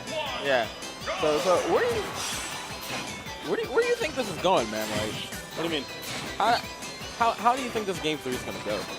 Well, I want to see more patience out of Uncivil. I want to see him, pick and choose his attacks a little more. As you can see already, Goku's already not inhaling him, so he's going to try to cheese him off the side. We have the Town and City pick, which means he's going to take him off the top, try to get that up air read. Honestly, this... Oh, Jesus. my goodness. I was like, where's the recovery? I had to stay silent. I didn't know what was going to happen there. That's what I'm saying. But honestly, this is a pretty even shot here. Like, this could be the upset of the night. It could. Like, Uncivil Ninja has gotten so close to beating a lot of the and he's pretty much the top 5. Oh, absolutely. And the thing is, like, he's probably the only person in the scene who doesn't get phased by Kid G. That's the crazy part. He goes into that like, let's do it. Let's go. Everybody else is like, yo, we got Kid G. All right, I guess I'm going to try this out. He's like, let's go, let's do this. Yeah, like he's one of those players that just, he wants to learn as much as he can. He wants to play as much as he can. He is honestly the most wholehearted.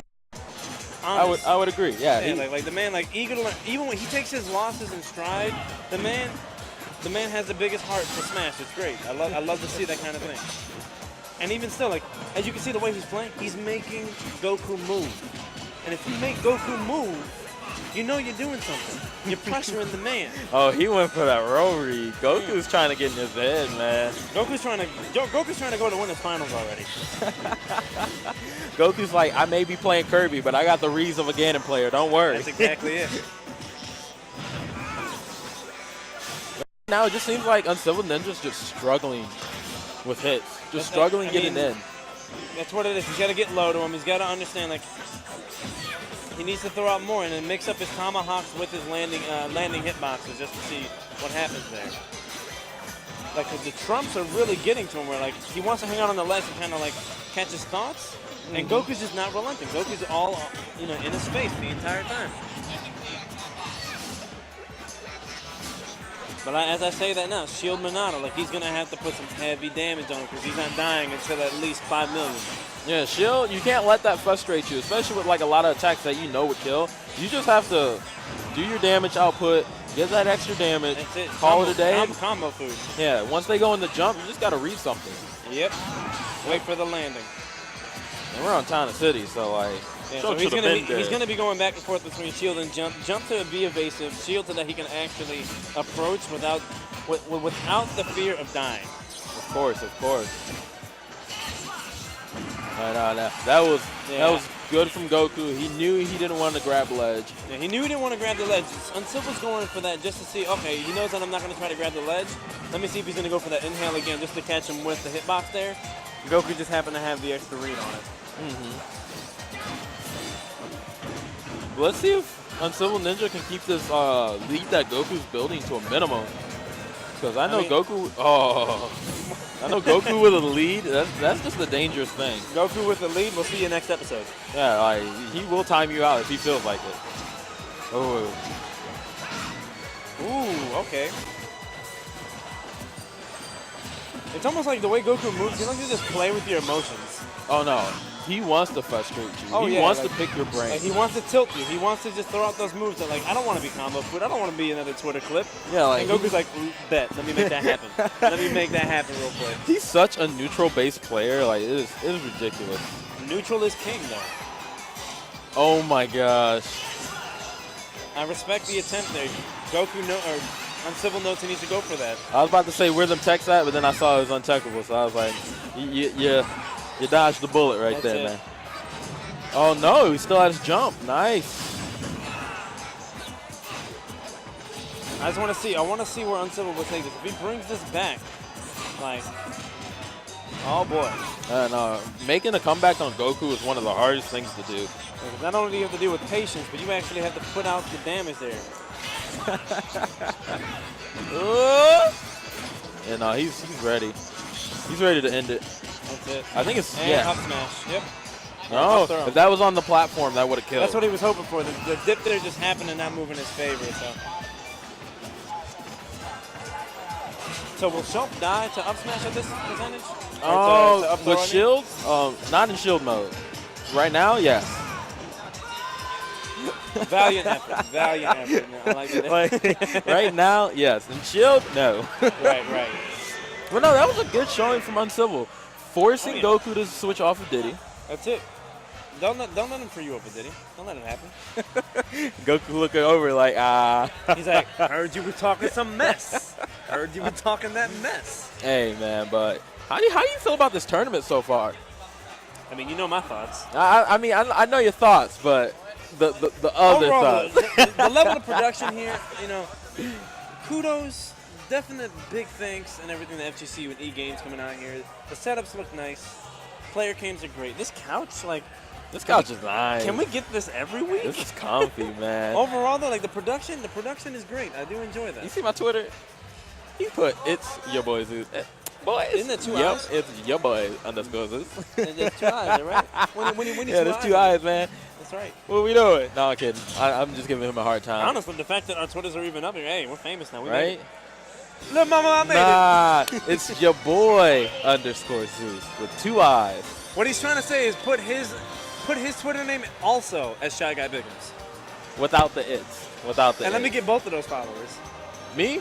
Okay. Looks like I'm about to go play a match, and hopefully y'all like my gameplay. Sounds good, man. Hey, good commentating with you. We got Zeus there. He's going to go play his match. And overall, guys, tune into the matches.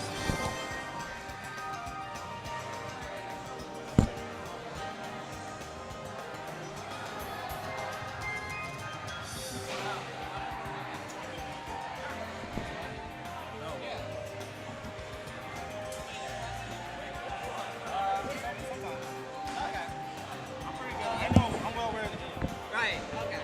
So, yeah. Hey, Zeus. Zeus. Hey, Ben. Zeus and or Ben. All right. Tournament's going well, guys. Let's see here. Absolutely. The other guy See who we have on commentary with me. We got Evil Goku. about the game, Right. and, Alright. there's not much story. What's up, big What's going on, Goku? So we got Zeus and Monkey Jokes. Zeus and Monkey Jokes. All right. What do you think about this matchup? Who do you think Monkey Jokes is gonna use? He has Lucina and Pikachu. If I had to choose, I'm gonna say Lucina just because I know he would want to use Pikachu in this, but because of the fact that he's like heavy Right. on quick attacks, hurt boxes everywhere. That's just asking for Cloud to just hit him and hit him and hit him and hit him. Well, actually, both characters do really well. Pikachu Oh, of for course. the Gimps, and Pikachu Lucina for the can Gimp too. But I want to say I'll probably go Lucina just for the sake of Zeus whiffs. That's a More free grab. power. Zeus crosses him up. That's the cross slash. Right. I just feel like there's more ability there. Plus, I feel like his patience is a little better with the sword with Lucina. Whereas Okay. with Pikachu, he wants to just go in. He wants to hit butts. He wants to just every time. These are cardioid mics, so make sure they're pointing towards your mouth. Oh, true. All right. Well, hopefully that's a little better. I'm just over here waving my head. The mic's going everywhere. I don't even know. Right. That's all it is. And Zeus over here looking back at us. Don't He's a mind clown. me. I'm out. We're out here right now. So Zeus hasn't been playing or hasn't been coming to much tournaments as much, but Hey, he's getting bodied by that work matchup, man. he needs to focus. You can't count anybody out, man. What round is this actually? We're We're looking at what, losers quarters? This is losers round 3 Okay. happening right now. Let's see. See what stage they're gonna choose. Smashville. It'll probably always. start on Smashville, I imagine. Yep. We got Zeus and So Monkey here's- Jokes. So here we go, starting. I think his approach, I do play Lucina, so I think he should, run up and get some side Bs, some grabs, and That's it. just needs to get Cloud off stage, really. Get Cloud off stage. Make Cloud uncomfortable. Don't let him charge that limit. And he needs to not be scared to throw out the fair. That's it. That's really what it is.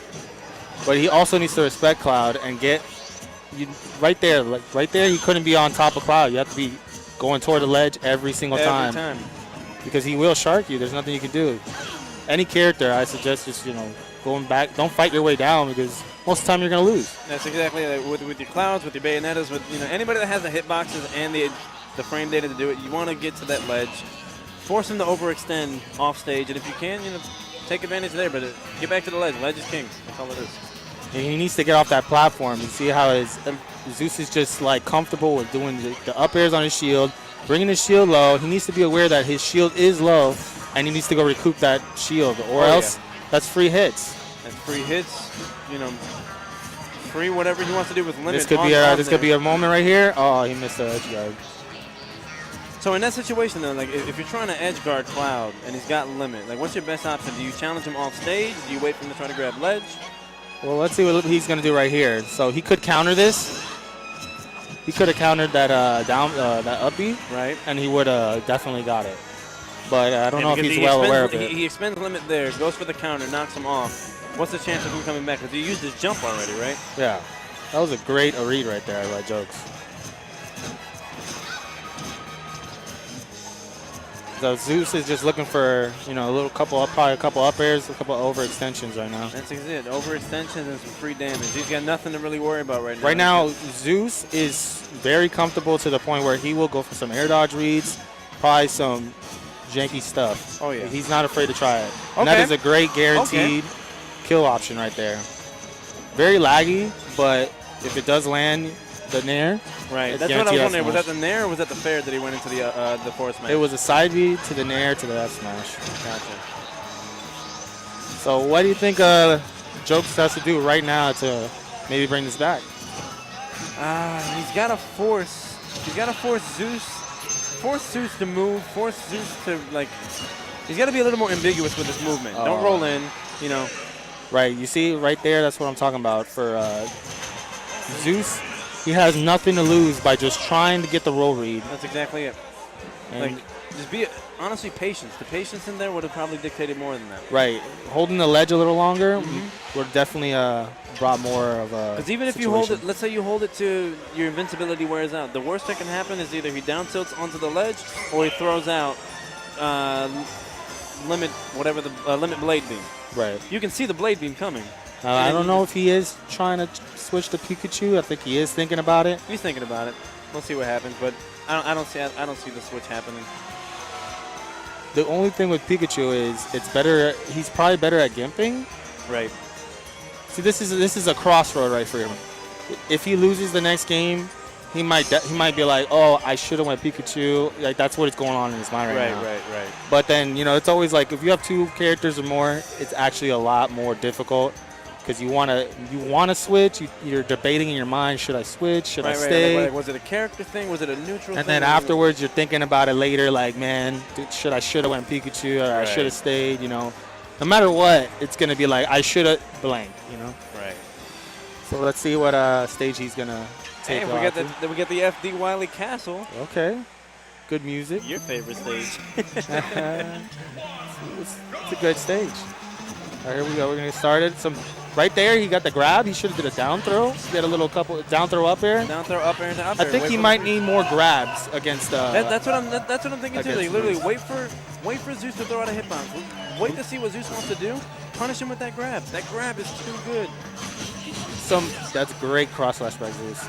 Zeus likes to catch the landings with the cross slash. Oh, yeah. He'll bait you to come in with cross slash. He's very good at putting you against the ledge and making you feel like you need to take that option. And he's really, really waiting for you. He plays off your fear, just Yeah. like prestigiously, like just immaculately. That frame data is just kind of a scary thing. Oh yeah, oh yeah. So I think that Monkey Jokes really needs to take this stock so that he will gain some momentum in this set. Absolutely. And this might be a very good opportunity. He got the air dodge read and he missed. Unfortunate.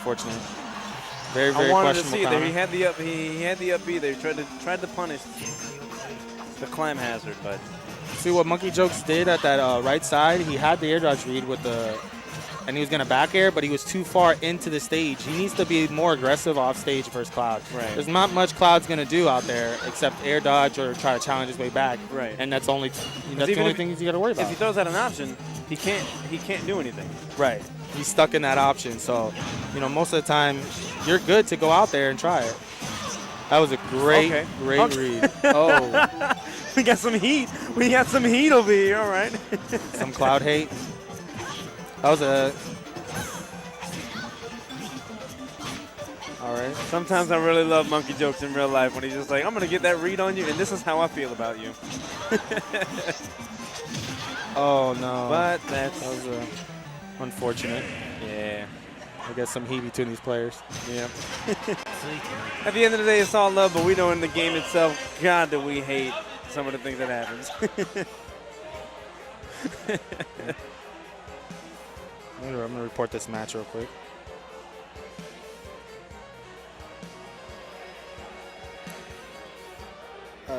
I do not know how to report this. 1 second. Yeah, I've never used challenge or anything, so I don't know how to do it.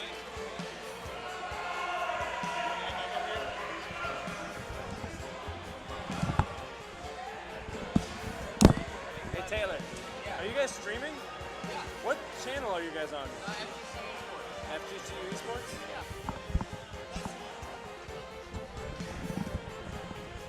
I didn't know if these were just VODs or if we were actually streaming. No, we're actually streaming. Nice.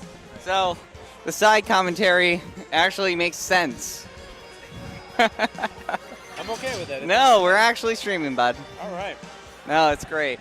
Man, it's like I said, it's been a while since you and I have talked and everything else. Absolutely. And, it's great to actually be finally back in the Smash community like this. That's what I like to see. Like you guys, your production is great. Things like this. I wish we worked a little better at communicating and coordinating things like this more. Because I love to see this. Like we have beautiful setups here. We have commentary. The commentary is comfortable. Like here's the thing. I was actually looking at getting a high table, getting a couple Millenial Brewery glass. Right, cups, insignia, and then just standing here, facing the camera. Right. It provides standing commentary. It gives it a lift. It's aesthetic. It's very aesthetic, and also then we it gets really good. It's just good all around. I have no complaints about it. That's what I'm saying. Here's the thing. Here's the story. We got a Ryu, and we got Yoshi. So where do you see this? So, because I saw a Ryu and what was I forgot the character. Wow. Sheik? Yes, the Ryu and Sheik. So with that, like we're going back to Omni Rusty Ryu and Ryu Sheik. Fast fallers typically don't do too well against Ryu because Ryu has combos that work on just about. If you're a fast faller, it's almost guaranteed confirmed. It's almost guaranteed damage. You have to play pristinely. With a floaty character, like let's say Yoshi, let's say your Peaches, like you have the advantage in the air to move around, but you have to make sure that your hitboxes and your actual inputs are not putting you in a state where he can take advantage of it because he's got focus attack. So unless you have a double hit aerial, double hit anything, he's going to be using focus attack a lot more to try to take advantage of you hardcore committing to something. Now, the biggest place that I have seen Ryu versus Yoshi, I went to a tournament out in Puerto Rico, First Attack, and they have Xeon. Xeon is their premier Yoshi there, which shout out to Xeon. If you haven't noticed him, check him out on Twitter. He's great. He took care of Ryu out there, and I swear it was it was almost like if Ryu didn't exist. And Right. And you never see that kind of thing, especially against Ryu. Ryu typically dictates your matches. Typically, you know, you have to play around him, you have to camp around him, and yet he put him in situations where it's just It was just frame traps all day. Right. Okay. So long as Hoopla can kind of run that same course, he can essentially go into this match and compete against Rusty by making sure that he doesn't, you know, have his pace dictated for him, and you know, play the same match that he's doing. Right. So what he wants to do here is just safe approaches, you know, going for the grapple, check to see if he's using his focus attacks, and pretty much doing double hit confirms on everything that he can. And being that Yoshi's a little heavier, he doesn't have to worry about dying so early. I mean, granted, he's at 130 now. Right. But he's got a little more leeway to work with that. So. Right. No, it's gonna be very interesting, especially with Ryu now in rage in rage range. It's gonna be. See, now that there, where we saw the focus attack, yeah, that was a free Shoryu in the front. He happened to turn the wrong way, but then he goes into the back air there. So yeah, you just got to be really weird how hard Ryu trades. Now, mind you, Yoshi has an extremely quick nair. His nair can pretty much break out of anything. So with that, he can use that for the most part anytime Ryu tries to catch him with anything that tries to break up a combo there. And when he's going into it, you saw him going in for the falling up air. He's just trying to catch his landings and basically force him to land in either fair percentage where he can actually dunk him, which he just did there. Just dunked him. Just dunked him there. Or if he gets behind him, he's got the triple hit with back air, in which case, even if Rusty tried to do focus attack, it'd break out of the two hits. Yeah. No, Yoshi really, with those kicks, really can take down any shield that he wants. Yeah. No, like Yoshi has the tools to do it. You just have to have the patience and the execution, and you have to be mindful of what it is Ryu can get away with. Execution. Yeah, Ryu can get away with just almost too much at this point. Where like they made him mediocre in Street Fighter V, so they made up for it by putting him in here and making him do whatever he wants. Oh man, no, that. Well, I mean, Capcom versus Nintendo. I mean, what can you do? You kill the dinosaur again. Exactly. Yeah. So the biggest thing that I saw there, so Hoopala's execution was great there. Rusty's playing patient with that. He's got to watch out just for those, like, I don't want to call them gimmick moves, but just like the signature things where you have the collarbone, or broke the shield there. You have the back air, heavy damage into high, like you have to know when you're DIing there. Just be mindful of his cross-ups, and while you're being defensive, be defensive, but a little more smart about it. Right. Because he's got the reads there and everything, but like one simple thing like a collarbone breaker, and he just charges forward smash into the kill there. Yeah. Now the good news about this pick on this stage is that Lilat is just jank. It is the absolute ridiculous stage. What he's going to want to take advantage here is if he can get Rusty off stage, he has to force him to not only recover properly, but he has to snap ledge with that Shoryu in the sense where he doesn't miss or he doesn't overextend over and he catches him with the fair. Yeah, you don't want to catch him with fair traps as he's landing on stage every single time. Yeah, this is such a bad stage, especially for Kirby mains. Oh, yeah. I mean... But then you get caught with your extra damage there and you go into the regular tried and true Ryu and you die at 111. So. Right. So this is going to be very interesting to see what Ryu does here.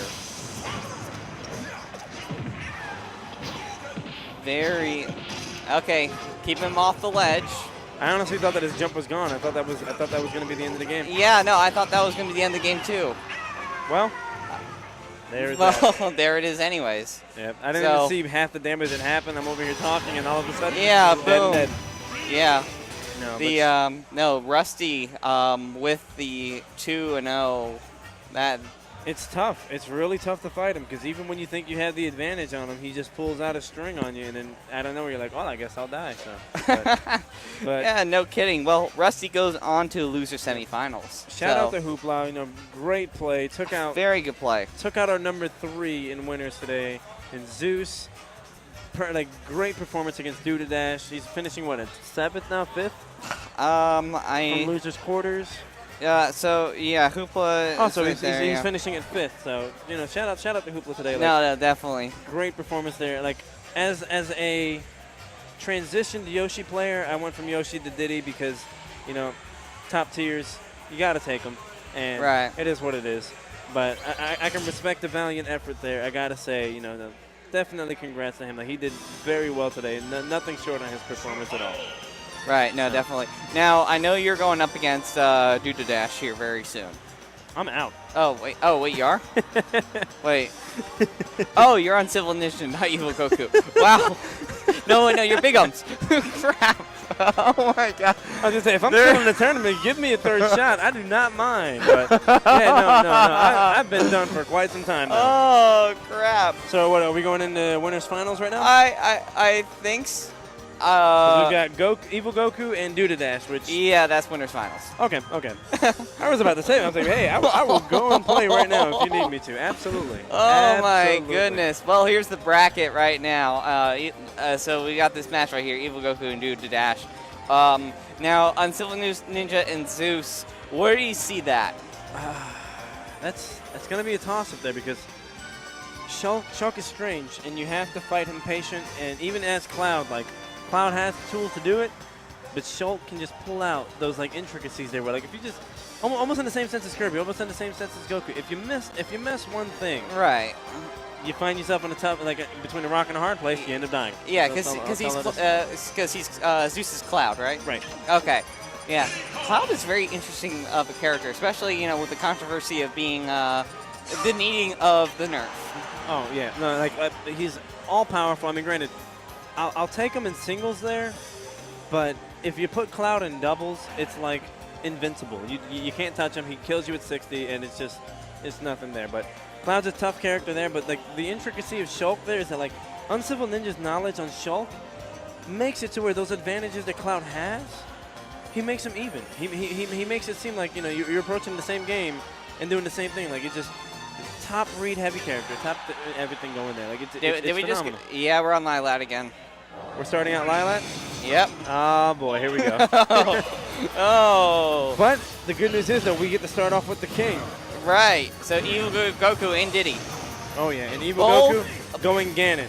And if you don't know Evil Goku's Ganon, he's going to put you in a heart. He's going to put you in the world of hurt. Like, it's just it's something there. He basically wants to just test you just to see, where can I take you with this character? If you don't, if you don't respect Ganon and if you don't respect the options, he's just gonna pummel all over you. So he just wants to see what Duda Dash, has going for him. At this point. Right. No, and if I remember correctly, Evil Goku also knows Diddy really well. Oh yeah, he has his own Diddy. Yeah, so exactly. He understands exactly how Diddy works. This is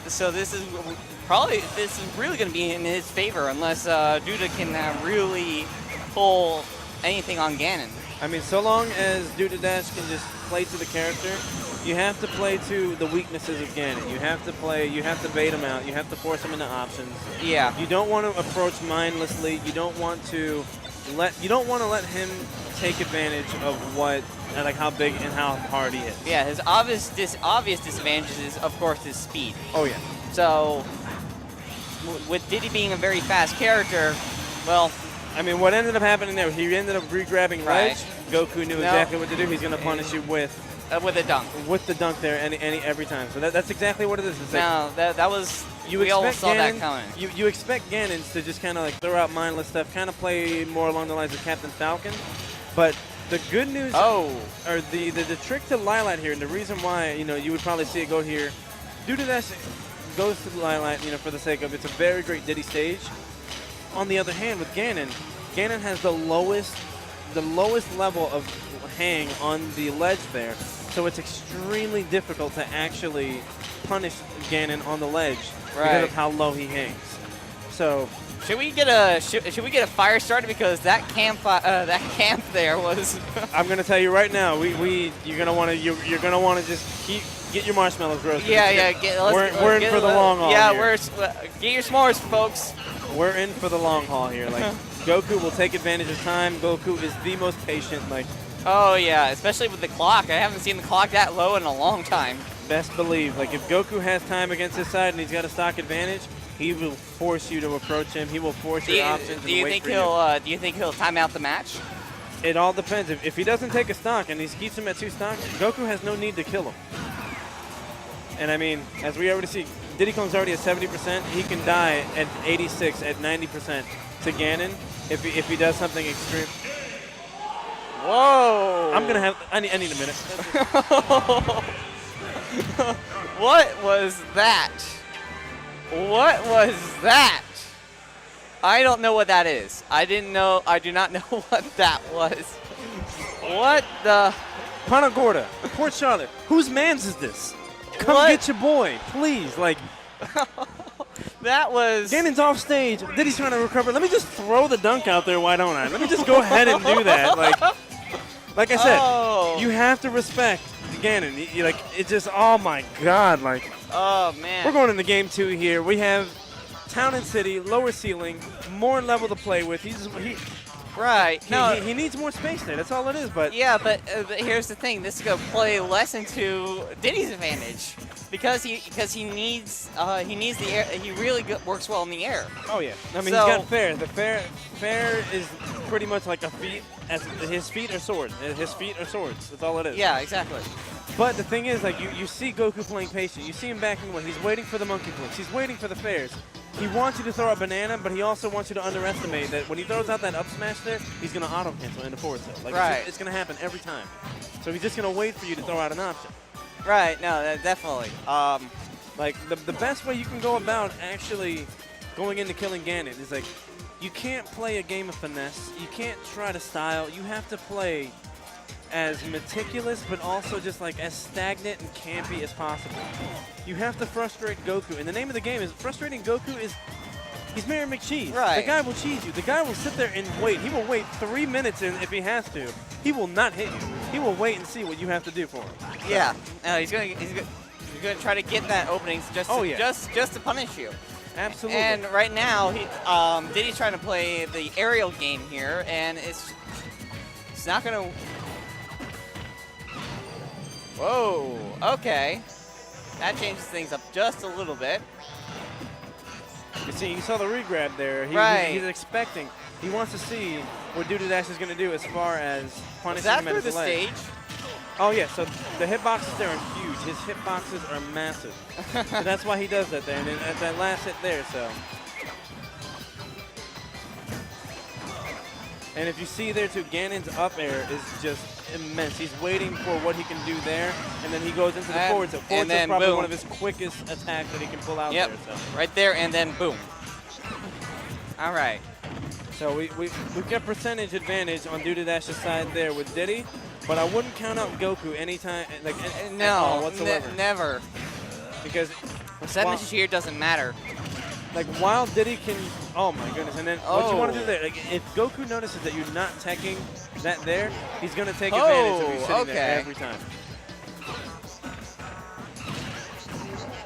But see, the thing with Diddy is like while he's gonna win neutral 9 times out of 10, he can't kill you Right. until about 110%, especially because Ganon is so heavy. With Right. Ganon, all he has to do is get 1 or 2 more hits on Diddy, And he's just, gone. he has to catch him in a frame trap, and that's all it is. Yeah, no. Well, there's 112, and So an up smash should kill here, but I can't imagine up air killing any time oh, yet. okay. But he's probably going to look for the down tilt into up smash kill. And No, he's still No. looking, like I said, he's still big. At 140, though, he's got a lot of options for example, up tilt. Right. Probably that. He staled out his up air a little bit, so he might not work just as well. But he's at 85, so with the range that Ganon has now, he has the ability to kill him. And that's all he And was there waiting it for. is. He was waiting for Goku to overcommit there. He wanted to see what he's going to throw out. If he waited long enough, Goku was going to take advantage, so he had to think on his feet there with that. right, that didn't play too well in his favor. And that's what happens when he throws out the down B there. Absolutely. Right. So let's see here. We're gonna go for this combo again. Let's see what happens. Now we're going We're Battlefield. going to go to Battlefield. We want ledges. Triple platforms. Triple platforms are going to help, and on top of that, with the bigger blast zones, he wants to play on the idea that he won't challenge him off stage, and he's going to live forever. Right. This is Goku we're talking here, right? Yeah, okay. absolutely, yeah. Because with Diddy, I mean, Diddy can play at any stage, essentially. I mean, granted, if you're thinking about it now, I'm speechless. I'm absolutely speechless. Like, Oh man, what was that? as you can see, the rest of the venue is also getting hype at the fact that he just killed them at 19%. Oh. Went in there with the charged up smash, and yeah, well, I don't know what else to say to you except for like, you thought Ganon was bad, and then you see Goku in bracket, and he makes you realize you don't know anything about the king. Like, let's be real here. Yeah. I wonder if there's any stakes on this match. I mean, you've got a tournament, and you've got a pot bonus, right? Well, no. I meant like additional. See, this is eSports. We don't do that here. Ah, yeah.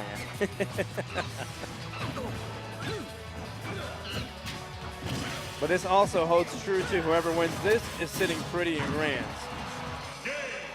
Oh. We had a minute. We and had 9 seconds. That match was a minute and 9 seconds. That was a quick clear. Like, So that entire match was a clip on Twitch. That was a Twitter clip of a match. yeah. You can just clip the whole match and it'll fit. That's exactly it. Like put that in the Giphy, please. Like let me know that's Star Space Cat. Link it to Twitter, please. Oh no, that's great. That's so what's gonna be the counter pick? Don't tell me it's gonna be Dreamland. No, okay. I gotta imagine the ban was FD because it's Diddy's best stage there. We went to Lilac first game. It didn't work out too well, so platforms are working very heavy in Goku's favor. He's probably going to want to either go back to Town and City or go to Smashville with that, just for the sake of familiarity there. The Battlefield pick didn't work at all. Like it was not. So I would imagine it's going to be between the Smashville or the Town and City. Or, you know what? Final Destination. More than likely, I would imagine that's what the ban was. More than likely, Goku banned FD. Like, if anybody knows Diddy in and out, they're going to ban FD. FD is Diddy's playground. It's gonna you can get away with anything you want. You can do whatever you want. You have the space to do it. You don't want to take Diddy to FD. If you do, you're just pretty much giving up the match there, or you just don't know. But either way, yeah. Well, we're going back to Lilac. Honestly, I would say this is probably the best bet. You have the low platforms there.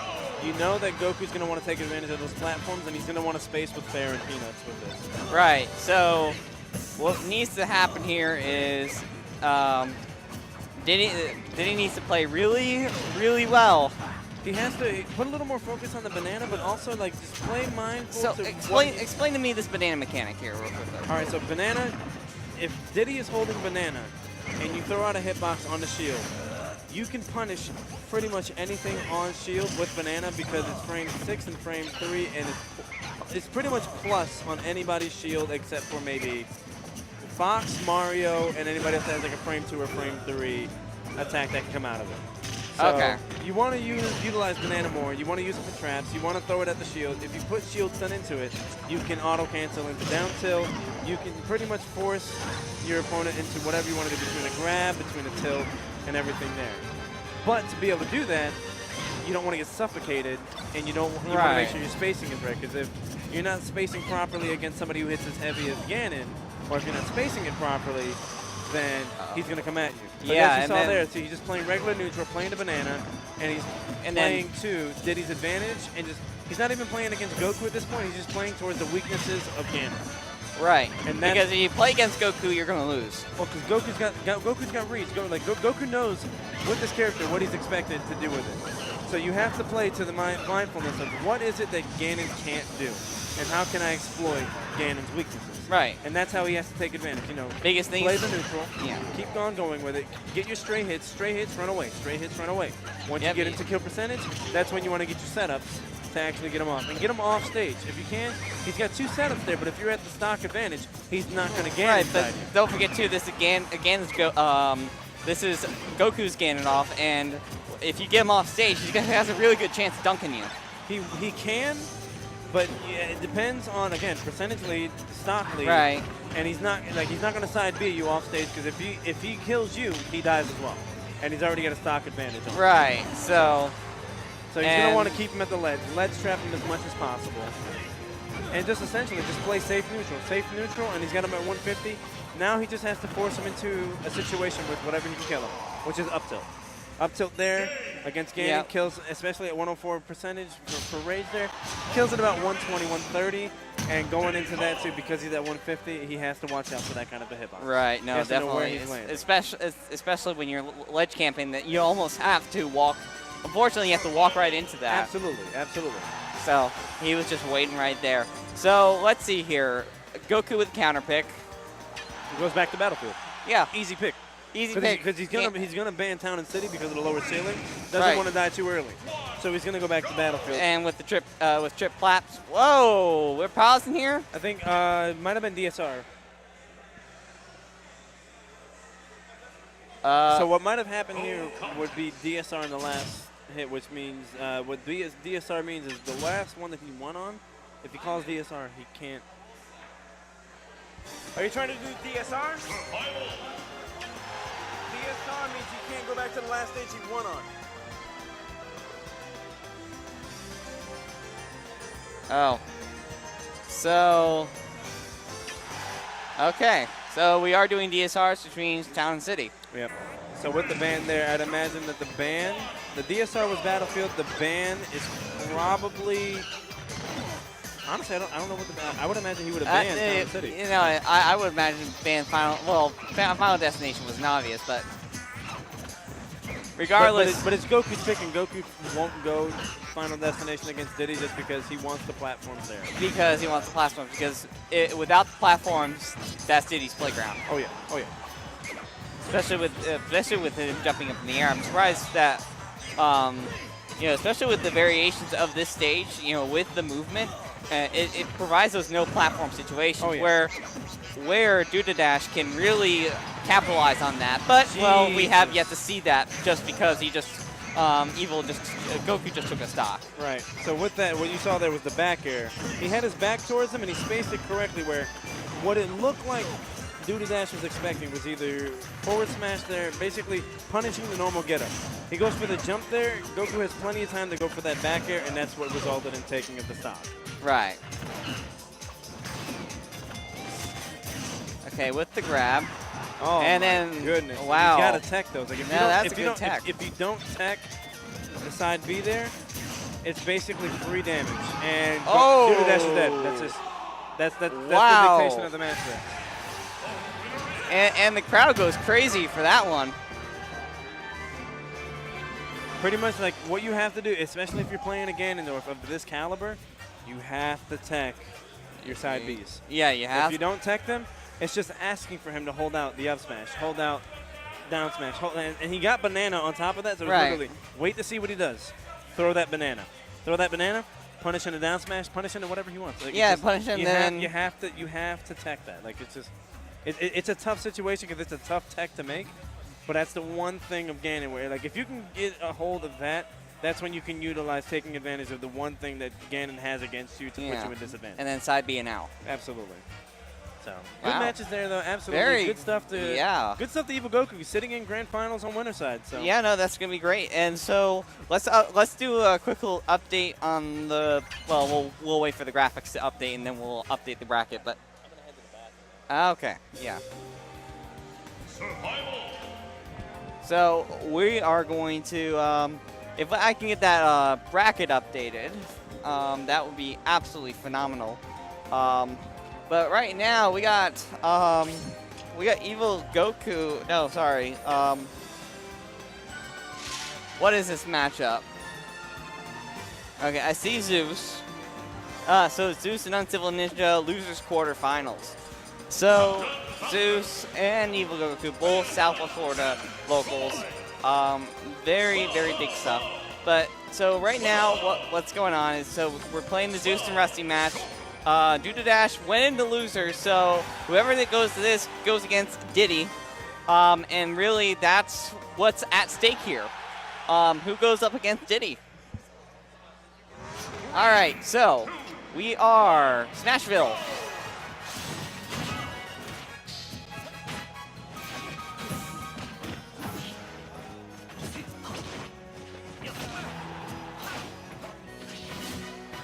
So we got Shulk and Cloud, both very interesting characters to play. Now I've seen Zeus' Shulk before. It's a very, very interesting character to go up against. He really has very good control over that character.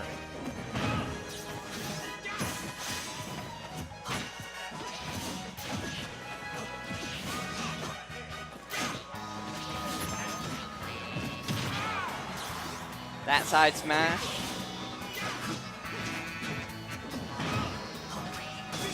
down with the punish.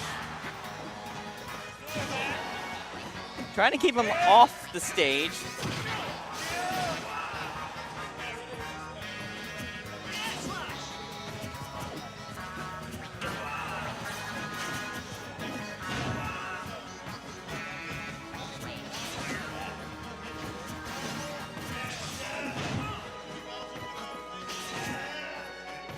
Trying to play.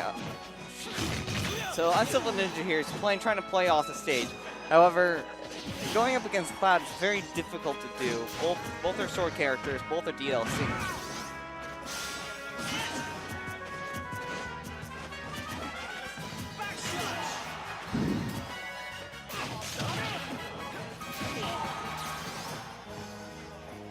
Now, Shulk was waiting for that, and well, Uncivil Zeus right there just waited for the perfect opportunity there and took the stock.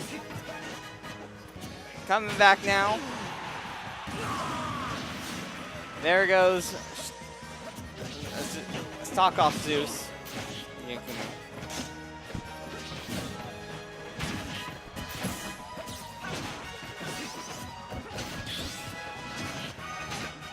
But yeah, no, it's very good matchup so far.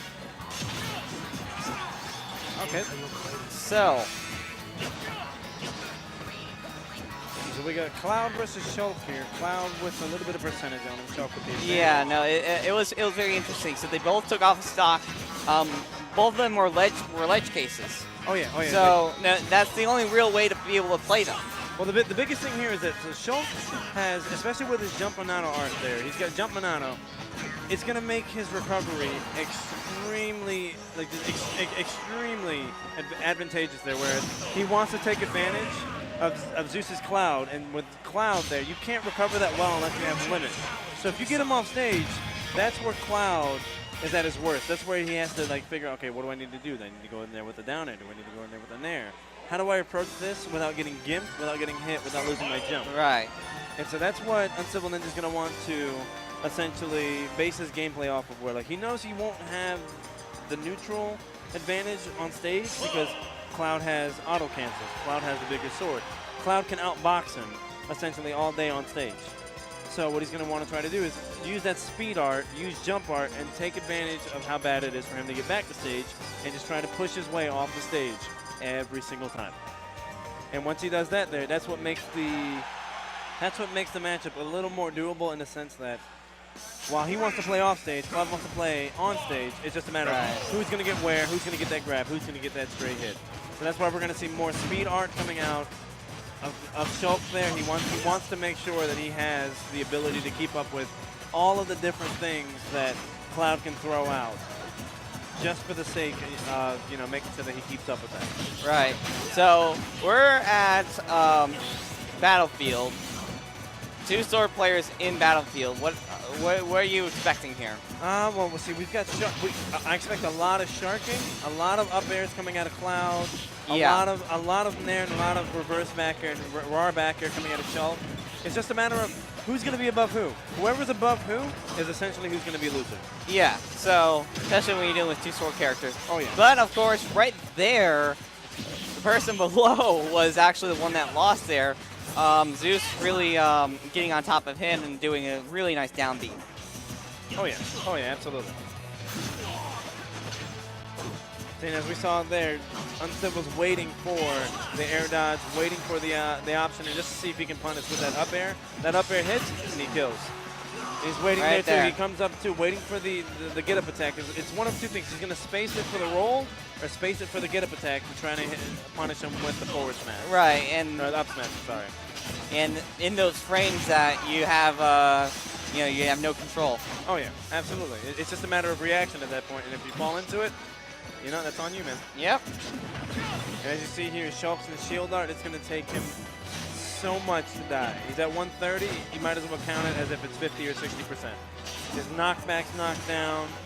His actual kill percentage is knocked down. It's so hard to kill. Mind you, because he's slower, you can knock him into many a combo. You can get as many hits as you want on him, but being that he's at 146 and Zeus is already down a stock. He's trying to eliminate the stock as quick as possible.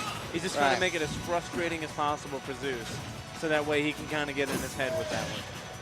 Yeah, no, especially now if he switches in the wrong spot, then that's going to be really bad on him. Oh, absolutely. So now he's on jump. Yeah, and with that, like, he has to snap the ledge with that. If he doesn't snap the ledge, that dash attack's going to kill, especially with jump Monado art there. It's going to kill earliest 120, 130 every single time. Yeah. But no, definitely with the. Oh my God. Okay. Thankfully, Zeus kept his limit there. Had he expended that, that would have been curtains. That would have been dead. That spike there, like, Uncivil just having his way with Zeus right now, just carrying him across the stage, goes into that down air there. Like, it's just, you don't want to underestimate the player here. Like, it's nuts. Oh, See, he was just waiting. I saw the wait there. Yeah. And just in front of wait, look, Zeus was going up with the get-up attack. He's like, okay, cool. He won't wait long enough to actually do that there. He wanted to hit him with the get-up attack, but being the fact that he saw that, he waited for the invincibility to wear out. He got to do the get-up attack. Yep. The roll probably would have done him better. Even the fade back, like drop down ledge into an up air or something. Because he went up with that, Uncivil was already ready for that up smash. It counteracted it. Even if they would have traded, even if anything would have happened there, we saw the result there. That's the reason why Zeus. Right. Now, couldn't Zeus just dropped and then re-jumped? If he would have dropped and then up aired, he could have gone through, like, the up air would have gone through the stage and hit him from the bottom, because Shulk's up smash is only active from the top of where the sword is all the way to the top there. Right. The bottom where his feet is, he could have hit that there. He could have dropped from ledge to do an up air. He could have rolled in, because he was sitting there waiting for him to do just a regular get-up attack there. The two options that he couldn't have done there, or three technically, would be jumping in, because the sword would have covered that up top. Right. Regular get-up attack, because he already had the up smash charge, and then as we just saw, the get-up attack, which, you know, he figured it was quick enough to do, but even with the trade there, the up smash still, you know, did him through. All right, now here's an interesting one. We got Ryu versus a Shulk. This is going to be a battle of, can Rusty catch Uncivil Ninja? Yeah. Uncivil Ninja's going to run away. You're going to see a lot of speed. Yeah, you're going to see a lot of speed. Yeah, speed Monado art. Once he gets past 50%, we'll probably see a lot of shield, and it's going to be a back and forth between shield and jump. And then the moment that Uncivil Ninja gets that percentage lead, Buster. Because his Buster Monado art is going to essentially do, I would imagine, the same type of damage output as Ryu's Shoryu, Ryu's back air. He wants to be able to battle him with that, but he wants to use the same range. He wants to battle him with the range of the sword versus Rusty's feet versus the Shoryu there, and just make sure he's like staying up to speed. Because if he stays faster than Ryu, Rusty has to catch up to the speed of what Shulk is doing with that. Starterville. Always, every time. Not even surprised. At this point, I'd be more surprised if they didn't start at Starterville. And whether or not he chose it for this tournament or not, you know, shout out to Rusty using that orange Ryu costume, and I'm going to attribute it in recognition to Dragon Ball Fighters there. You know, the guy loves Marvel vs. Capcom. He loves his Dragon Ball Fighters. We're going to do the Spirit of Goku in this one. Yeah, how is Dragon Ball Fighters? I heard it was actually really good. It is excellent. Nothing short of the word than just excellent.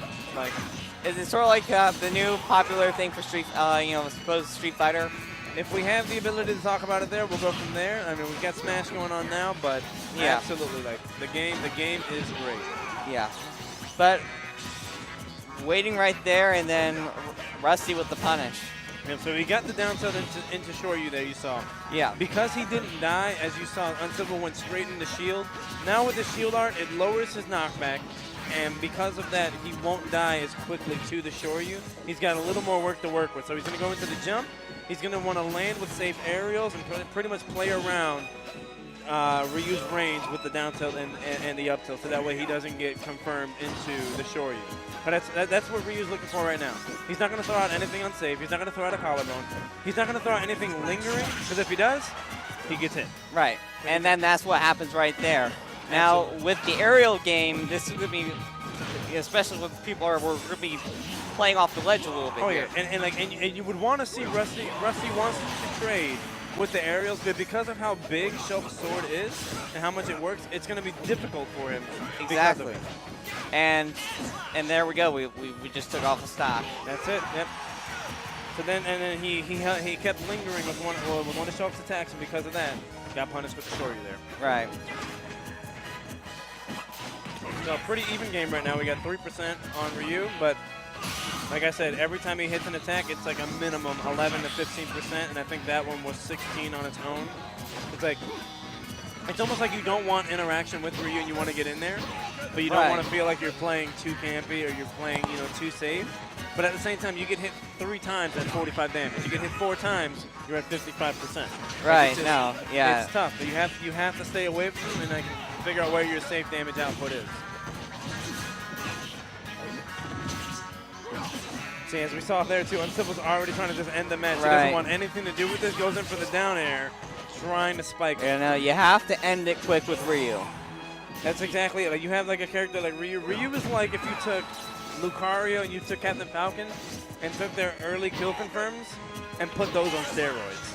Right. Because everything he does is safe on that point. Like it's insane. Yeah, no. Now that he's at 94, 95%, it just makes it all that much harder for Uncivil Ninja. You want to see him. That's why you see him. He's jumping around with jumping out. He's trying to stay away. He's got the percent lead, and I can't imagine he's going to go in for the timeout here, but he wants to make sure that he doesn't get killed by anything stray. And especially sitting at 101%, he doesn't have the advantage now to be able to actually camp him out or actually stay away, so he has... Up, there he goes, right there with the punish. That's it, the up B there.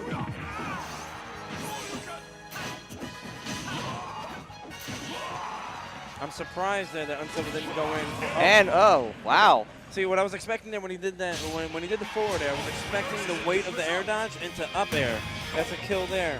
But he wanted to knock him off stage just for the sake of, he didn't want to see the trade.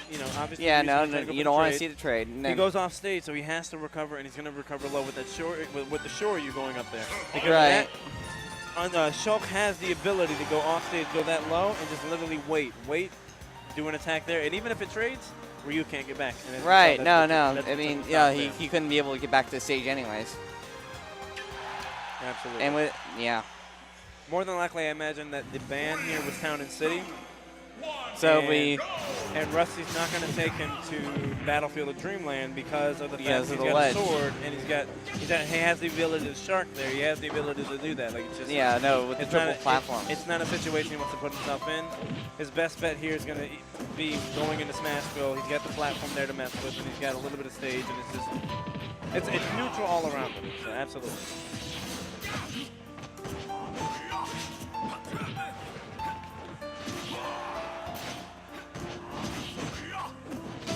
And I like his use of focus attack there. Right.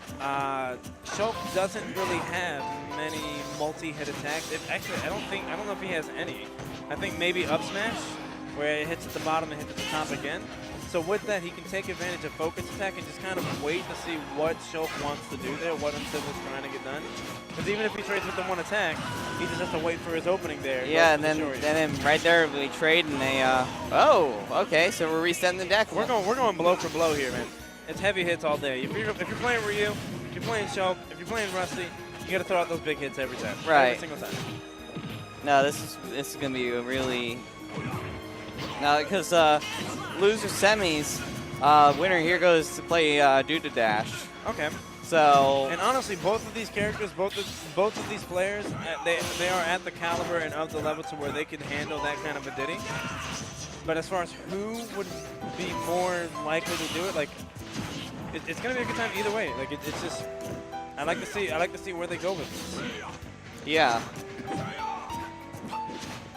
Because Shulk can really play the aerial game, especially with the jump mana. Oh yeah, with jump mana R, yeah. Yeah, so it really makes it really compensates for Diddy's aerial game, in a way. In a sense, yeah, but what Diddy has against that, the thing you don't want to mess with Diddy is that it's the banana. The banana literally negates a lot of the stuff he has. He has to play him so patiently and perfect every time. Right.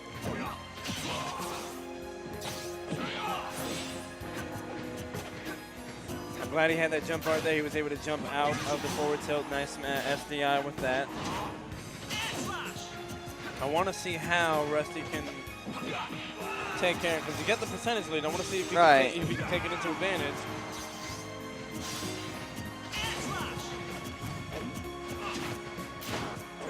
He's gonna try. Uncivil's gonna try to use speed to his advantage. I don't see why he jumped. That he could have just been coming back and forth. Right. Doesn't want to get caught into the back air against Ryu there. So. Okay, so where do you think we're going next? Because if we're playing, what were those rules again? I mean, I don't know if they'll DSR because they've been playing Smash for this entire time.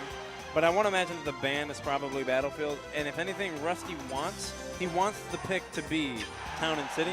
Lilat.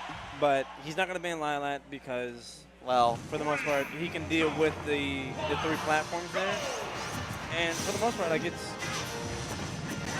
it's pretty even as far as who can go. You can shark underneath it with Shulk's sword, but you can also throw out meaty hitboxes every time with Ryu. Right. No, Lilat's a really tight stage, especially considering. And then depending on where it tilts, you can use that to your advantage as well between Hadouken canceling, Hadouken camping, and it's for the most part just throwing out safe aerials with Shulk. So it's just a matter of who's going to get the advantage here, who's going to have the neutral, and kind of going into advantage from there.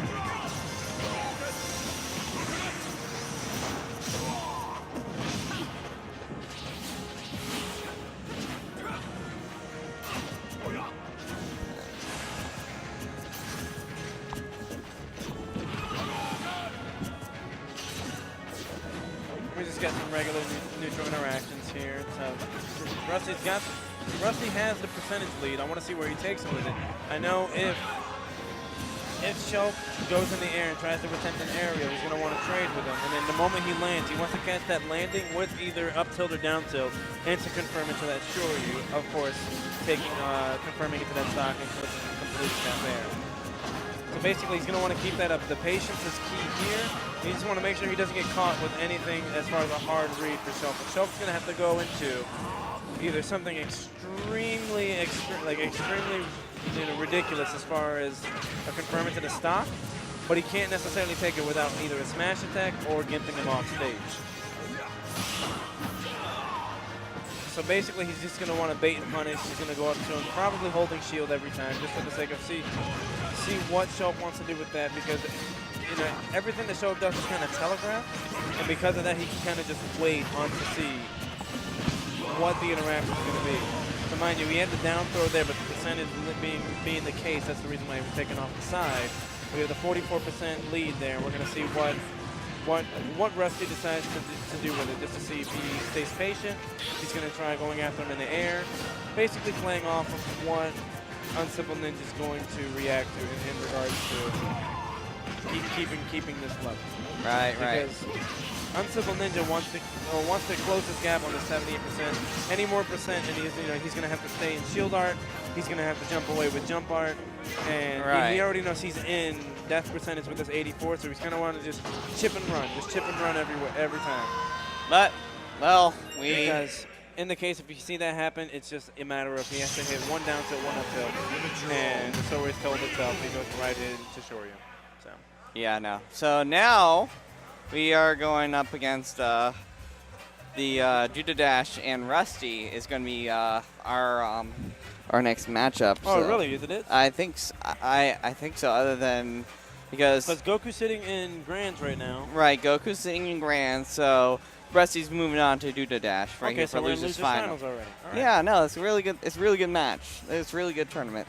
It's going to be good there because with Diddy has the neutral, Diddy has the banana. Right. He's going to be able to take advantage. And what he wants to watch out for is just those stray hits.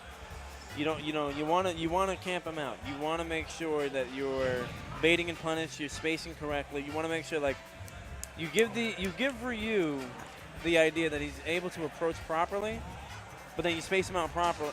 You space him out in the sense that everything he does doesn't look safe, and then you just go in for the punish there, chip damage, go in and get your confirms. Right. So, yeah, no, it's going to be very, very, very exciting matchup, especially with what's going on. So Uncivil Ninja we got basically we have a Diddy versus a Ryu.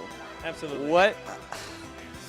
Where do you think he's going to play? Where Uncivilized Bench is going to play to Ryu's weaknesses here? Oh, so no, this is Duda Dash. So, wait, what? We're at Duda Dash now, so it's. Oh, See, oh, Rusty just beat Uncivil Ninja. Oh, that's right. Sorry, Duda Dash. My bad. Yep. So where do you think he's going to play to his weaknesses? It's just a matter of, spacing out those aerials, watching out for the focused attack. You're going to see he's going to want to stay out of that range of up-close combat where Ryu has his jab, Ryu has his focus attack, Ryu has, again, the trades are key for Ryu. So Right. he's going to want to play off of his banana, play off of his his habits of shield, and then essentially from there, just kind of keep him at bay to where Rusty and Ryu have a hard time approaching Diddy. He's going to want to overwhelm him as much as possible. Right, so Town and City. Interesting pick, honestly. Like it plays well in Diddy's side where Right. Town and City is FD, but with platforms. But on the same token, it's Ryu's best stage. He kills off the top like in decimals. It's Right, so it's really a very even matchup for both. oh yeah, absolutely. Like I would imagine it's like whoever's the most comfortable here, whoever gets the advantageous state, that's who's going to dictate the Right. match there. It's not a matter of the stage itself works into the benefit of both of them. Right, so it's going to be very interesting to see when the stage evolves and how it moves between the scenery and the platforms change. When we get to no platforms, if Duda Dash is going to take advantage of that. Absolutely, and that's exactly the thing there where like Duda Dash Yeah. wanted to go in for the forward smash there. Rusty DI'd it greatly, stayed in the corner. Because of the whiff there, he's already at 80% or however the percent was there. You miss one confirm, you happen to whiff one time and miss space, he's going to punish you with Shoryu every time. Right. So that's the thing. It doesn't even matter what the stage is. It's just a matter of you have to get your confirms, you have to get your spacing to be as proper as possible. Because if you don't, Ryu's going to take advantage of you every single time. See, And now that's just straight punish. Oh yeah, because going in for the backer. Now mind you can squeeze out 2 backers per air, and then with that you can also auto cancel them with that going into it. Right. That's why you saw the 3 going in there. He's going to keep on trying to overwhelm Rusty into making him throw out pretty much emergency tactics and like panic options. And when he goes into that, he's going to try to take advantage of those. But so long as he stays composed and keeps trading, he's already building damage. Diddy's already at kill percentage. Right, so we're at triple platforms right now. Probably going to be moving over to the other platform set here. Absolutely.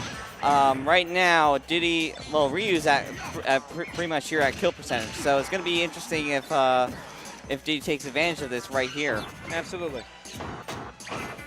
Good shield play, and now we're just camping. Now Diddy doesn't want to get close to Ryu. See, but it's on the FD. It's on the FD. It's on the FD layout. So he would have wanted to do it there, but again, because he's at 79%, he's going to pretty much be second guessing everything he's doing. Right. He doesn't want to get hit. And good DI there coming out from Rusty. That he's sitting at 130 now. So the next up smash and anything that approaches him is going to kill from Diddy. But Duda Dash is very worried that if he misses, if anything happens, he understands that the one confirm he gets is going to result in his death match. Right. So he's going to space him out. Okay, we're now in the Diddy to approach him. Yeah, we're in the FD side now. So let's see if he makes a move. Oh yeah. And, okay, this is it. There it is, right there. Yep. So with that there, you saw the spot dots. You threw the banana, auto-canceled into down tilt. Basically, Rusty wanted to see him automatically go into jump cancel, banana toss into down tilt, so he could either hold shield or with the spot dodge there, miss it completely.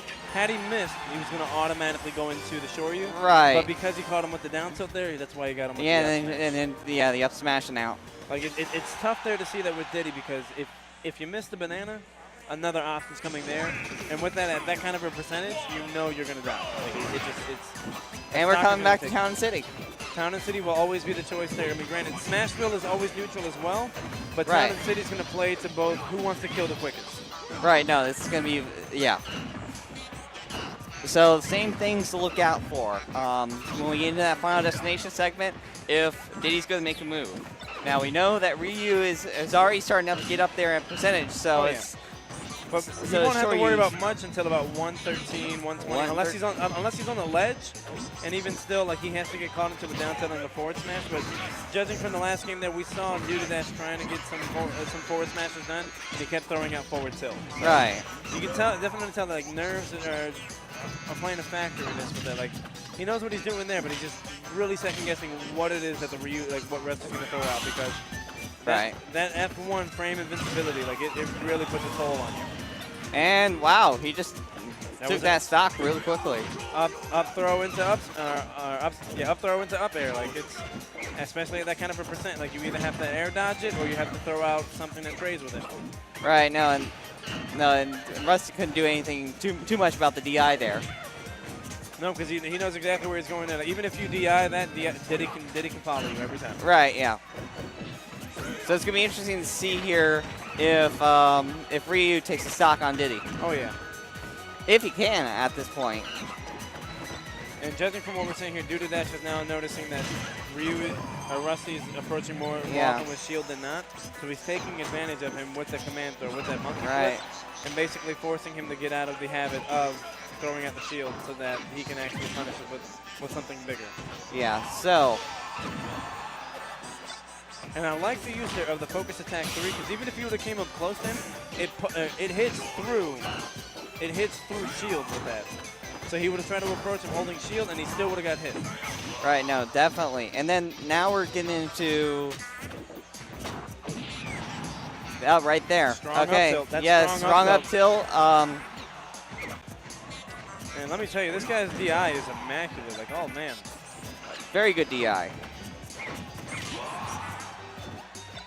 Oh, I thought with the lower ceiling of Town City that would play a factor. Oh yeah, no, it was close, but the DI again was close on him with that. But no, that's it. Yep. So basically, it's a 2-0. He's up 2-0 now. He's got to bring it back 3 games. He's got to take it off there. I want to imagine that he's probably going to pick against going Town and City just for the sake of lower ceiling there, like easier option to go. If it was up to me and like the ban isn't there, I'd imagine going Battlefield just so that Ryu's going to live forever with that. But also the comfort is going to be Smashville because comfort's there. You know you have the space. You have that platform in case you need to retreat onto off stage. At this level, like he just wants something a little more comfortable because he's taken him out of his element with Town and City there. Right.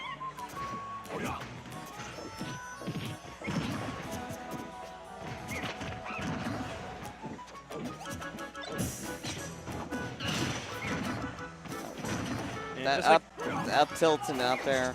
Well, just like I was saying before with this, like the game comes down to with Ryu and Diddy especially, it's like you want to play it a little more aggressive, but you're gonna see a lot more patience coming out of it. It's just a wait, bait, and punish every single time.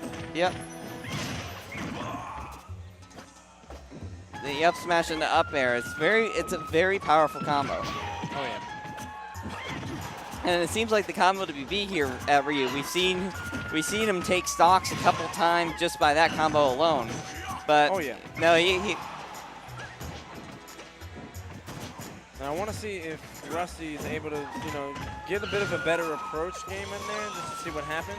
I mean, that back air, it's that back air takes time. It's easy to take stocks there. Oh yeah. That'll be very interesting to see if Rusty can take a stock off Dash here because it's been really difficult for him, especially since the second game to even do that. And it's tough too because like that banana, it puts you in a massive amount of shield stun. Like it puts him in a situation where like he has to think ahead of what he's already about to do, just for the sake of that banana. Yeah, just because the banana can be that.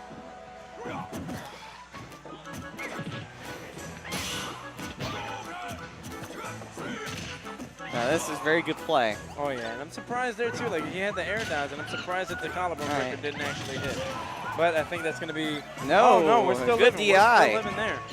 We're going to see if Rusty can take the stock there. I mean, granted. Yeah, no, that side air, Magnums.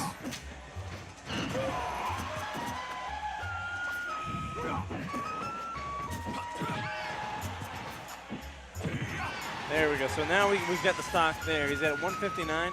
he's going to play Very pretty much cautiously. immaculate with this stock here. I mean, granted, he has the rage to do it so he can kill early. But if he lets Diddy get his setups, get that banana going, and like lets him dictate the match of that thing there, Oh, there's the banana.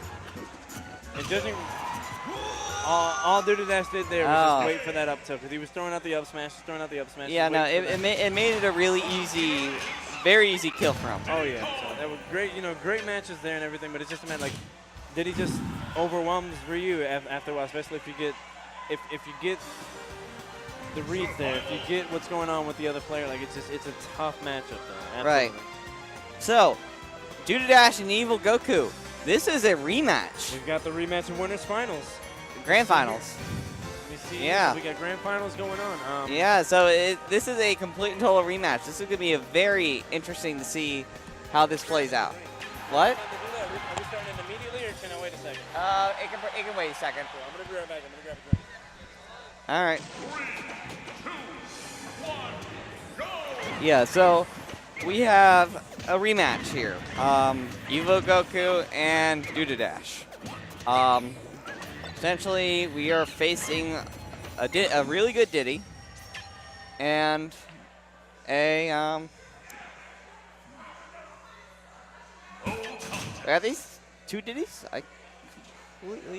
I'm completely complacent right now.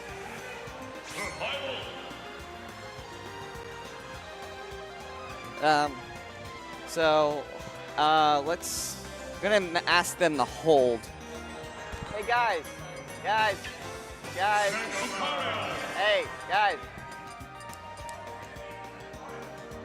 Well, can they hold?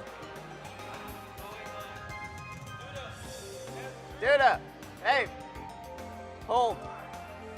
Yeah, we're gonna hold.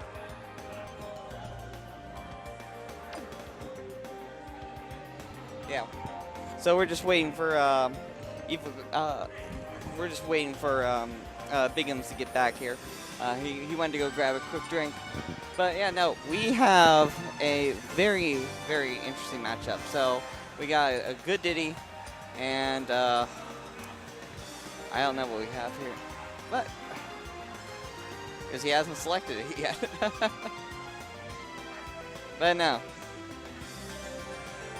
So, grand finals, a rematch of, like I said, this is a rematch of winners finals. So, and the winners finals was very close. It was a 3-2. So we went to that fifth game. So we might see that fifth game here, and possibly we might go into a second grand final.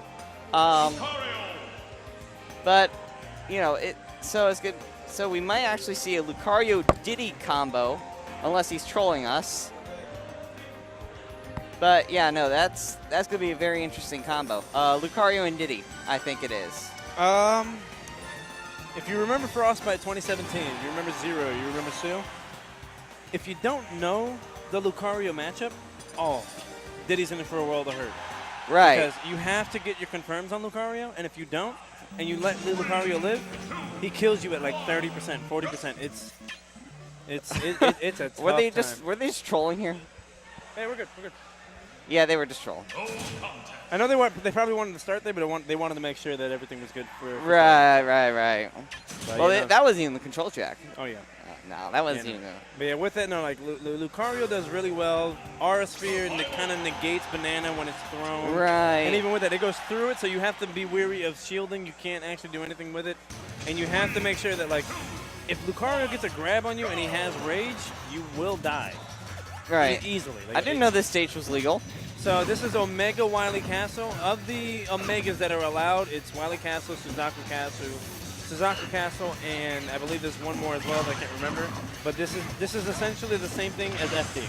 Okay, yeah, So- no, I'm familiar with the whole FD mechanics and stuff. Yeah, so they agreed to FD here. They went to Wily Castle. Honestly, my favorite of the FD Omegas because it's the most colorful. The music is great, and on top of that, what benefits both of them here is that they both have walklings, and it's straight walls all the way down. Right. So when you go to recover, they can stick to the wall whenever if need be. So it really plays to both of their Oh, yeah, advantages. because Diddy can also cling to the wall, but as well when Lucario's trying to recover back, and you know he has his extreme speed, he can hang out on the wall for a second if he needs to. He won't just be like dead in the water. Right. No, especially now. Let's compare prior performances here. Now, Evil Goku, he's been doing good at Prism from what I heard. Oh yeah. And then of course at the bigger tournaments too, he's actually placed pretty decently. Absolutely. Like there is no slouch to what Evil Goku can do. He's been to SoCal. He's been to Civil War. He's done great things. Oh, excuse me. And like both of these players combined, like we saw Duda at CEO 2017 took Mr. R to Game 5. Right. So like both of these players, we know what they're. So really good stories here. Oh, absolutely. And like I said there with that, like you can't that first take stop Lucario lightly. Like Diddy has the neutral to be able to do it, but you have to play him all the way to about triple-digit percentage. Whereas with Lucario, he stays at this percent here, he's going to end up killing Diddy at less than 70%. Right. Just because he can. Oh, definitely. So what Duda needs to do here, just for the sake of keeping his composure, he doesn't want to let Lucario build up that chip damage, get those straight hits, and he wants to do as much damage control as possible, and not let Goku get that setup to where he does Aura Sphere into up smash or auto cancel down Which air. He's trying to go Aura Sphere right here, and it almost did it. And I think that's he's gonna wait on his landings every time. But now that he's at 110, especially with 134, if Lucario lives, the moment he gets the force palm or the moment he gets an up smash there, like he's just gonna wait to see what he wants to do. Okay, and then he just got shielded out there. Absolutely. So we'll see what the next move is here, and there it is. There it is. Down air into force palm. Like that's exactly what it is. Every time you get to that percentage, especially with Lucario with Rage, you never want to let him get close enough to where, like, even if you get hit onto the distance with force palm, like, it's going to be less detrimental than if you're right up in his face, he grabs you, force palm in the death. Right, now, definitely a different performance than what we've seen at Winners Finals. And what you're going to see here with that as well is that you saw the Ganon, you saw the Right, yeah, we saw the Ganon. He's going to keep on mixing up those characters, especially because he's got 6 games to worry about. Right. Duda has to win 6 to take it on him, so even with that 6, he has 3 losses where he could pick Lucina, Ganondorf, Kirby, Diddy. He could go into the Diddy Ditto. And even with that, like, you just have to play to the comfort. So, like, Goku's in a really good spot, in a good position here where he has the ability to adapt, he has the ability to pick what character, and he has to make sure that, like, unless Duda starts picking up on what Lucario can do, what it is that, is the weakness, and like pretty much takes full advantage to where it doesn't seem like it's winnable, he has to make Goku uncomfortable. Right. And I mean, at the moment, he's doing that now at 98, but we can't count Lucario out with that because, again, he wants this. He wants that rage. Lucario doesn't start playing this game until about 110. Then once that happens, you die at less than 50%. Like, right. Now we're already up at that 110, so this is going to be really interesting for Duda to do. But here's the thing, we're on Final Destination. So right there, boom. Right, yeah, with Final Destination, again, Diddy's best stage here, but at the same time, you have Lucario who has Aura Sphere, plays a lot like Mewtwo with that. He wants to wait on your landings. He wants to see what your ledge options are if you're jumping a lot. Basically wants to catch you with that Aura Sphere so he can catch you jumping, or he can catch you on the ground and force you into a position where you're not sure what to do. Yeah, and where you're in your dead zone and you can't, and you're unable to tech or anything. Oh, absolutely, absolutely. No, because that's where you have to play to, in order to beat Lucario, you need to play to that rather than, and stay away from the Aura Sphere. Absolutely. And being that Lucario doesn't have a tether grab and everything, his grab comes out just as quickly. Even if Diddy goes into the jump cancel, banana toss into down tilt, Lucario, if he perfect shields that banana, which you have to guess that Goku's going to be expecting that banana every time, he's going to go in for that automatic grab and grab him right out of it. All right, so, see here. Both basically match the percentage. Diddy is up a stock. What are Evil Goku's options here? I mean, he's just going to wait for his He's going to wait for his opening there because... Oh. Okay, all right. See, so Duda understands his mechanic with Diddy there. He understands what that barrel does. I'm honestly surprised that that Goku didn't try to go off stage to try. He's waiting for the he's waiting for the banana. Basically knock him out of those barrels and see what happens there because he's down an entire stock. He's got the Overstreet. He's got everything he needs with that, but he's down a stock, so he needs to essentially get rid of this one stock and see if he can get the neutral advantage with that. And I don't think that's going to happen because that's the stock right there. So more than likely, unless we see a switch from here, I gotta imagine we're probably gonna go either Town and City or Battlefield. Right. Possibly Lilac, but because of the trickiness of the way, you know, the stage tilts there, I don't know if we'd be choosing that with Lucario. I gotta imagine that depending on how Goku feels now, he may switch. I don't know if he's gonna stick around for a second game, but I gotta imagine he's gonna switch. Right. No. That's that would be very, very interesting if he doesn't switch. Now this is something interesting. If we see a Zero Suit Samus, like, oh, that would be a treat. I'd like to see it. It's tough, but oh man. Oh, okay. The tried and true, you know, don't break it unless. No. Now the thing is that what's the stage he's gonna pick? Honestly, with this one, he could go.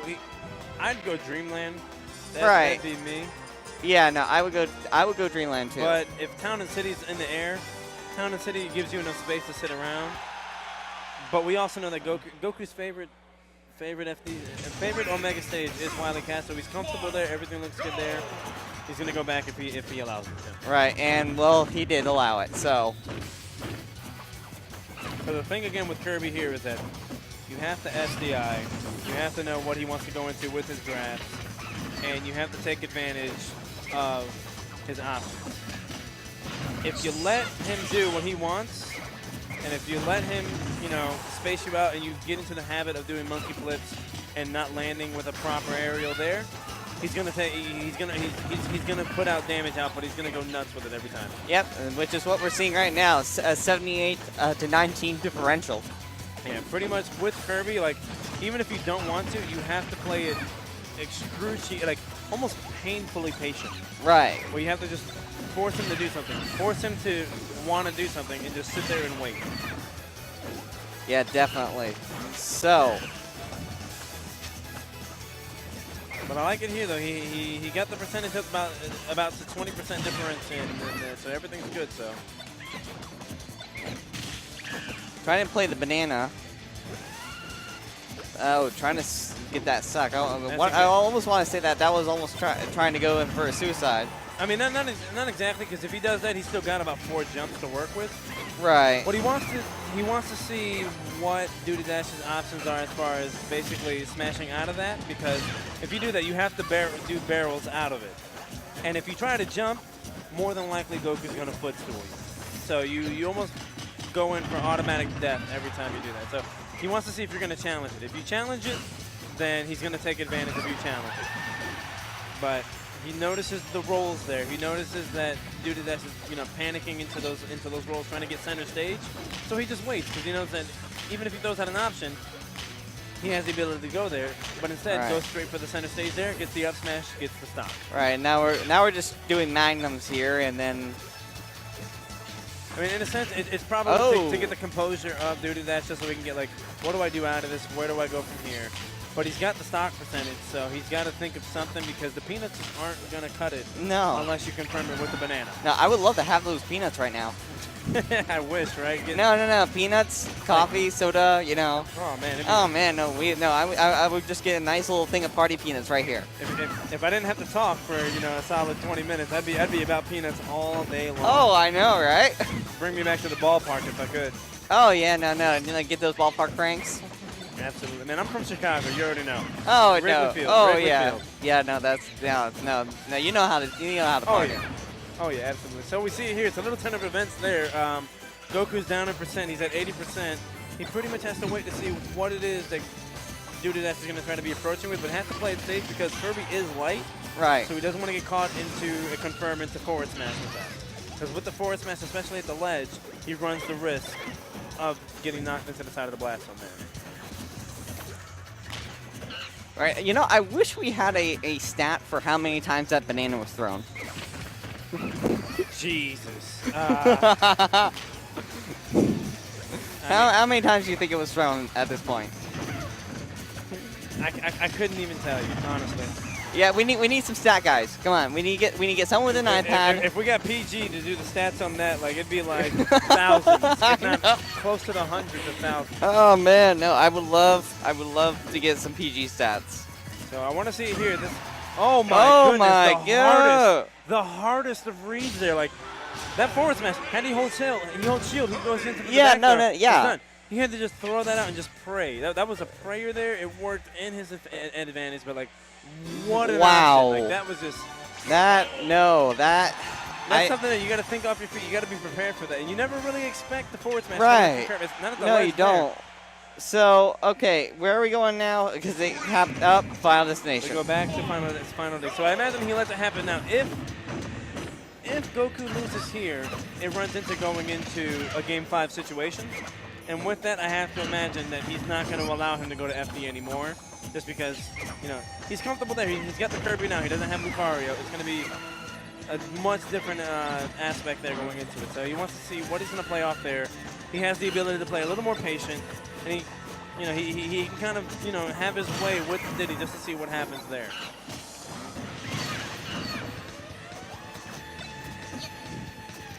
Now, do you think they banned Battlefield? What's that? Do you think they banned Battlefield?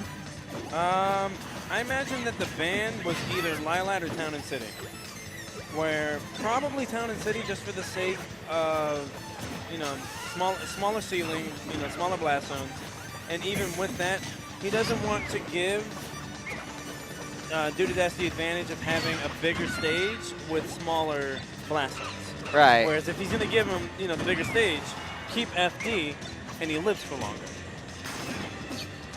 And he doesn't want to keep the idea of, you know, platform camping, because he knows that's what's going to be the issue there. Because Kirby doesn't have a projectile. Kirby can't necessarily approach. You can just stick to your platforms if you wanted to.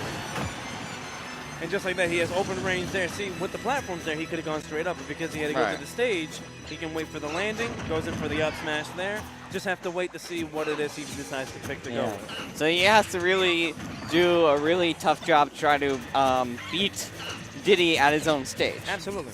So, and mind you, while I say this is Diddy's best stage, it doesn't mean that a character like Kirby, a character like Mike, any character in their own right can't take that away from Diddy. We're most comfortable on this stage, but the biggest thing is if you have this much space to work with, patience is key. And especially at the stock up there, Goku understands that he can just sit at the ledge. He has to force Dudadash into approaching him, into doing something rash, into getting that hard read. And for him to do that, you know, he's got the up tilt there, and the next one may kill. But he's got to think on his feet to make sure he doesn't put himself in a situation where he ends up losing his stock, because he's on tournament stock now. So. Right. No. Yeah. So it's going to be very high risk, but very high reward. And so we got the down tilt into up smash confirmed there. Yep. We've got a one stock game with only 40%. It's still doable for Dudadash. We're going to see what happens, but I got to imagine I want to see a little more patience coming out of it. But whenever he does get in, a little more overwhelming. It really, you know, it'd be very interesting to talk to him afterwards and see what happened. Did he get too impatient? Oh yeah, I mean the game is still going on, so we've still got some time here. I just want to see. Again, all this is coming out of Goku's just reading. Goku's sitting there waiting to see what Dudadash wants to do next. Right. And he's got him off stage now. At 102%, probably one or two more, and there it is. That's game. That's the thing with that. You can't get up off of. You can't do regular get up because he's gonna want to do that inhale.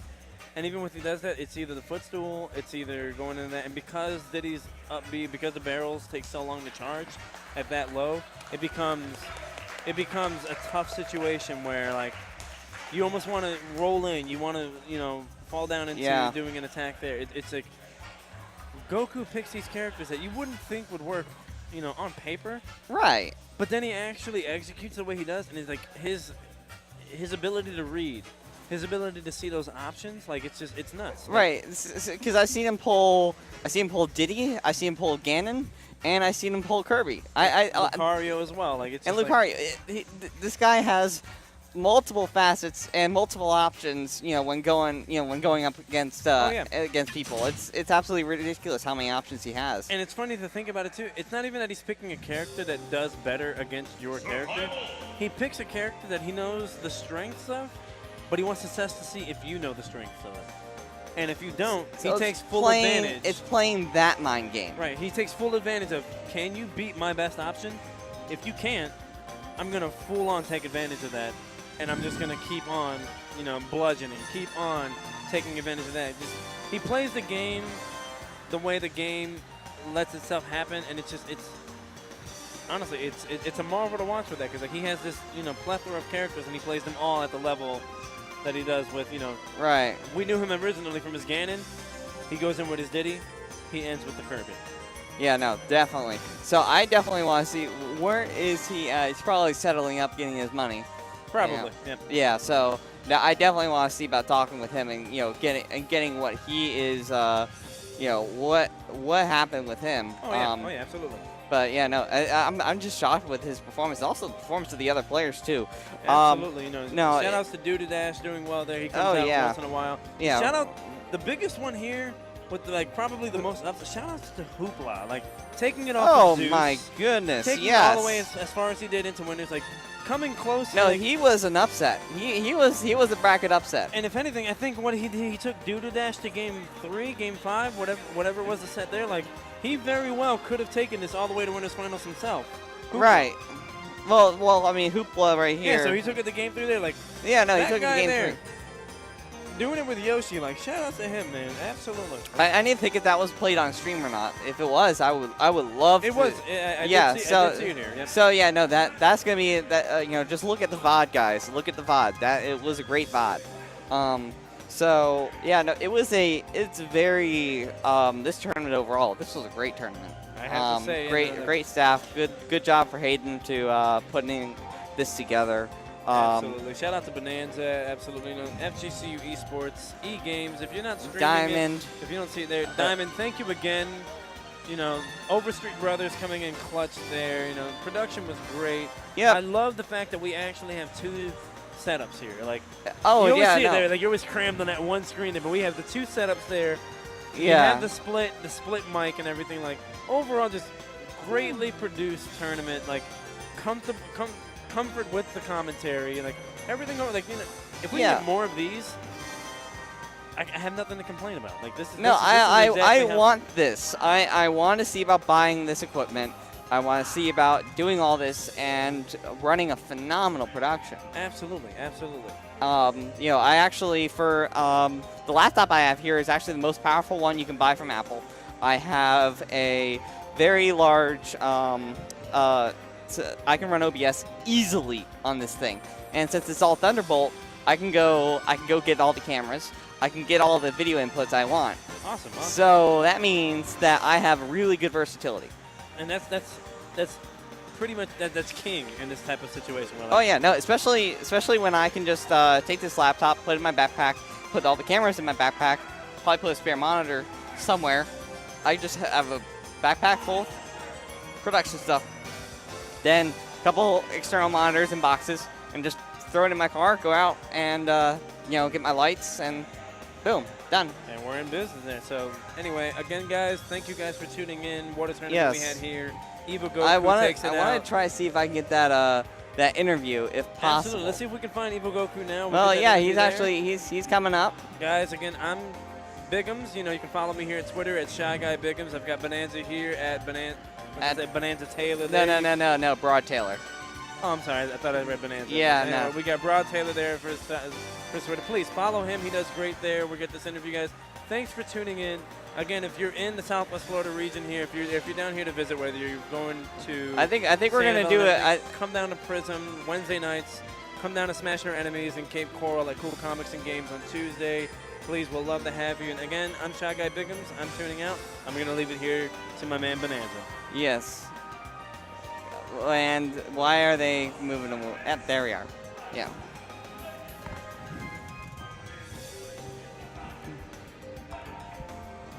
My buddy Evil Goku. My man. There you go. My man. How have you been? I'm good, man. I didn't know you were that versatile with your character selections. I mean, because you pulled out a Diddy, you pulled out a Lucario, you pulled out a Kirby, and what was the fourth one? Ganon. Oh, Ganon, yeah. So, I mean, what makes you pull out these very versatile options? Well, at first I was a Ganon main solo when I first started, but you can't really get far with just Ganon and you get counterpicked a lot. So, you know, I started just playing other characters I really like. So Lucario, because Goku voices that character, so now evil Goku. So I'm like, oh, I gotta play Lucario. So I got my Lucario in. I have a Lucina because I just like the one sword character. Kirby I always played in 64, so there's a lot of other characters I really liked, and I practiced them a lot actually. And it's tough because you have to learn a lot of matchups with. So let's say I went Kirby, and he's like, "You're gonna stay Kirby," and I'm like, I'll be like, "Yeah." So then he could potentially go from Diddy to like Rosa, and I would have to know that matchup. So for each character that I pick, I have to really be confident, even with the counter picks that they might do. Right. No, and the overall tournament, your overall performance of the tournament was absolutely phenomenal, I will say. Especially now going against Diddy, you know, which was one of the characters you main. What was going through your head through this last finals? You know, because you basically 3-0'd that whole thing. I wanted to try my Lucario, which is who I usually would go. Lucario first, and then maybe Ganon first, then Lucario. But since I already won one and I had a set to work out with, I was pretty confident I could go Lucario. And I really wanted to bring out my Kirby because not much people think. I mean, Kirby loses the matchup. Right. So most Kirbys would think that and agree with that, but not much people know my kind of Kirby. And I'm best known as a really good Kirby main, so that's who I use this time to show off, you know, that Kirby can do it, can make it to the top. Yeah, no, that's very good. I mean, you had a lot of working room to play with too, because you had, if it had to go that far, you had about 10 matches you could have, you know. Yeah. But no, the very phenomenal performance. So, I mean, where does this stack, the field stack, compare to other tournaments? Because I know you've, in a lot of other tournaments too, you know, you've top 16, you topped, you top 32.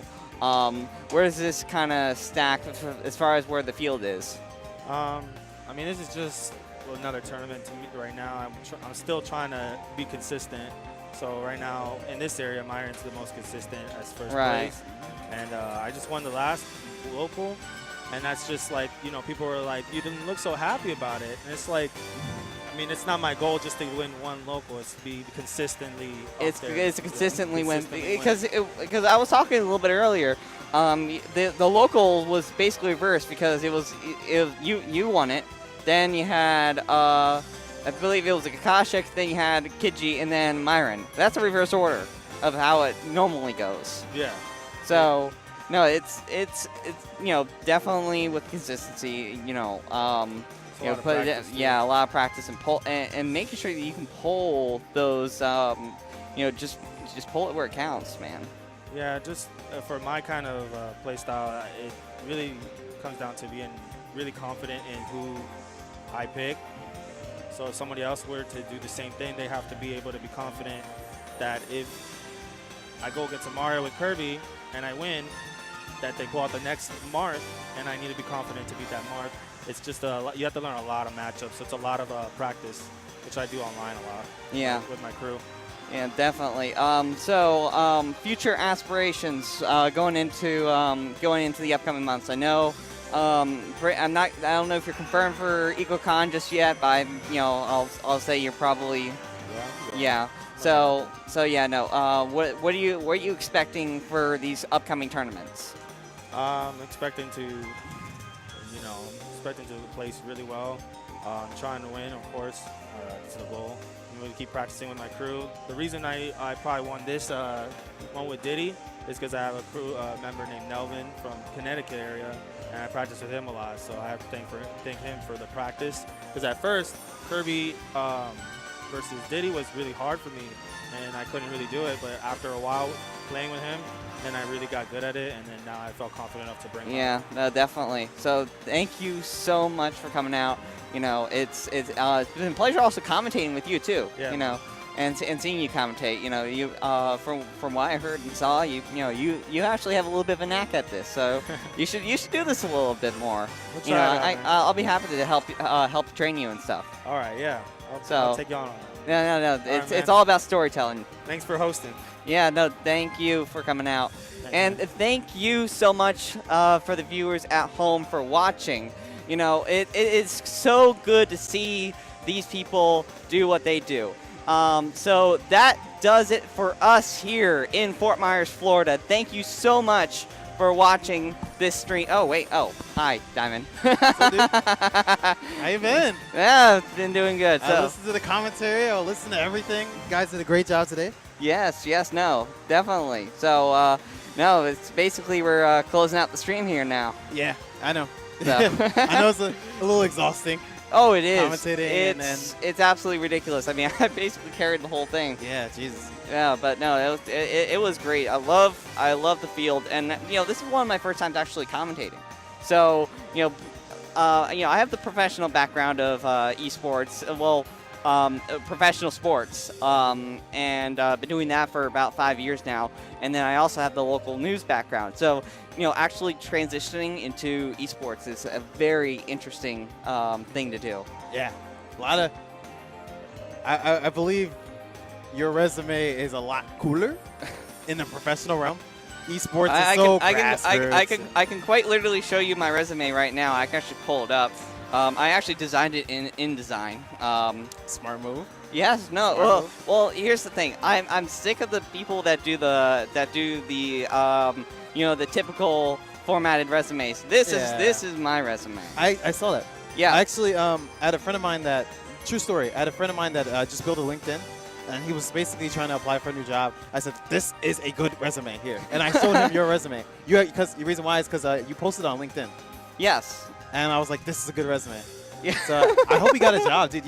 You're basically inadvertently giving people jobs out here. So yeah, no, dope stuff. it's good stuff. I've actually you can't see this on screen, guys, but I want to actually remove the introduction part, make this bigger, and then move this up just a little bit more, and then I'm probably going to pad some more experience in here somewhere. I mean, and then what I might do is I might remove my address, and then I'll pop in my social media links.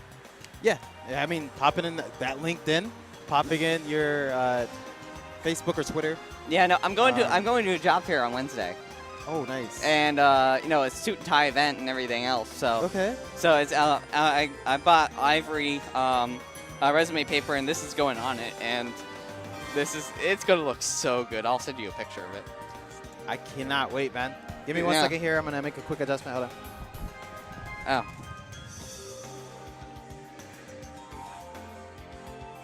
I wonder what adjustment he's making.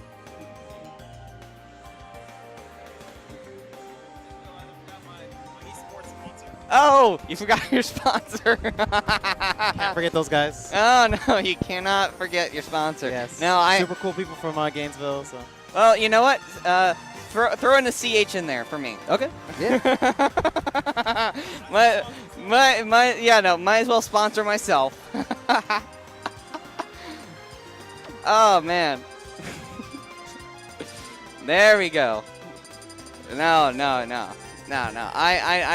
I'm surprised I didn't do that earlier. Dude, I need to get the wireless remote. No, yeah. We gotta do stuff. Oh, we gotta do the appropriate way. We gotta do it all my way. Yeah. So I design professional broadcasting solutions and stuff, and I'm taking my many years of professional broadcasting experience and putting it into esports, and we're gonna be working together for EagleCon, and it's gonna be I'm very excited because I've wanted to do this for 3 years now. Don't jinx it, man. They won't be ready. Trust me. They're not ready for EagleCon this year. EagleCon's going to be super dope. It's when?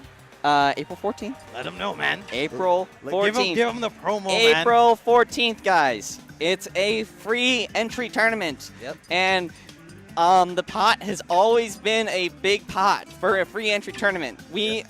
it's actually shocking on how we get the money for that. But we get the money. Yeah, they don't need to know that, man. Just, But no, it's there. It's sponsors. It's printed. It's there. It's ready. It's sponsors. That's all. That's what it is. Yeah. It's sponsors. From what I understand, we're actually getting some really big sponsors this year. Yeah. I'm not going to go into the details just yet, but it's some really good stuff and some really big names. Best Buy is coming back. So Best Buy is coming back as a sponsor. There's talks right now with a computer manufacturer that is going to be sponsoring actually and possibly going to be giving out some actual computers in raffles. Oh, I can't wait, dude. I was so upset the last time that I went in 2015 because my ticket won one of the computers. Or at least it was a computer tower. It was a case. It wasn't a computer. Oh, yeah. But because I was streaming, they, basically threw my ticket out and went with someone else. I was so salty. So I'm gonna be fighting for that computer, man. Oh man, no. It's gonna be good. Yeah, no. Antonio has the details, but he's not gonna get on stream because I don't know what it is. I think he's camera shy. Oh, we all are, dude. I promise you, at some point, we have all been there. But Antonio should be here. Guys, if you don't know who Antonio is, he is the current president. Yes, he's the current president of Eagle Esports. Did a ton of work tonight. Well, FGCU Gaming Hub. Okay. They changed the name. FGCU Gaming Hub. I gotta fix that. But yeah, what's that freeze framing right there? It's overheating. Oh, it's overheating. Yeah, not good. I know. We'll talk about that later. Yeah, definitely gonna need to bring some extra stuff next time. Yeah, definitely. But overall, yeah. Again, guys, if you're thinking about Fort Myers, you gotta think about Taylor here, Taylor Broad, at Broad Taylor. If you're also thinking about FGCU, is it FGCU Gaming Club? Gaming Hub. Okay. Yes. Or just the Eagle Esports program or whatever. You're gonna see that on social media in the past. And then here's the thing: if you're thinking about custom production solutions using OBS and some of my crazy shenanigans, I've actually controlled OBS from my phone. I've even gone as far as controlling an entire production live stream like this from the crowd. From the spectator seats. Dude, I'm just sitting back with my computer, feet up on the chair in front of me, sort of like this, and I'm just controlling the scenes. And it's just like I just do it just for show. This is my exact position whenever I'm controlling a live stream. It's great. Taylor Broad, ladies and gentlemen. So, but it's gonna be dope working with you. It really is. I honestly can't wait. I'm hoping we can get your brother in. He's right now. He's in Michigan. He's doing big things. He's doing Frostbite right now. He is. Yeah. MBG's actually streaming that right now. Oh, that's fun. So they're doing pretty good right now. But if I can swing him on some time, I'm sure he'd be totally interested. We'll see what happens. Right. We will see. I've already been talking to him a little bit about just kind of working on some stuff together and see what his goals were and stuff. So it's pretty cool. That's my twin. I love that guy. But yeah, no, I get you two confused. I did that the first year. I did it. I still get you confused because I sometimes call you Domo. That's okay.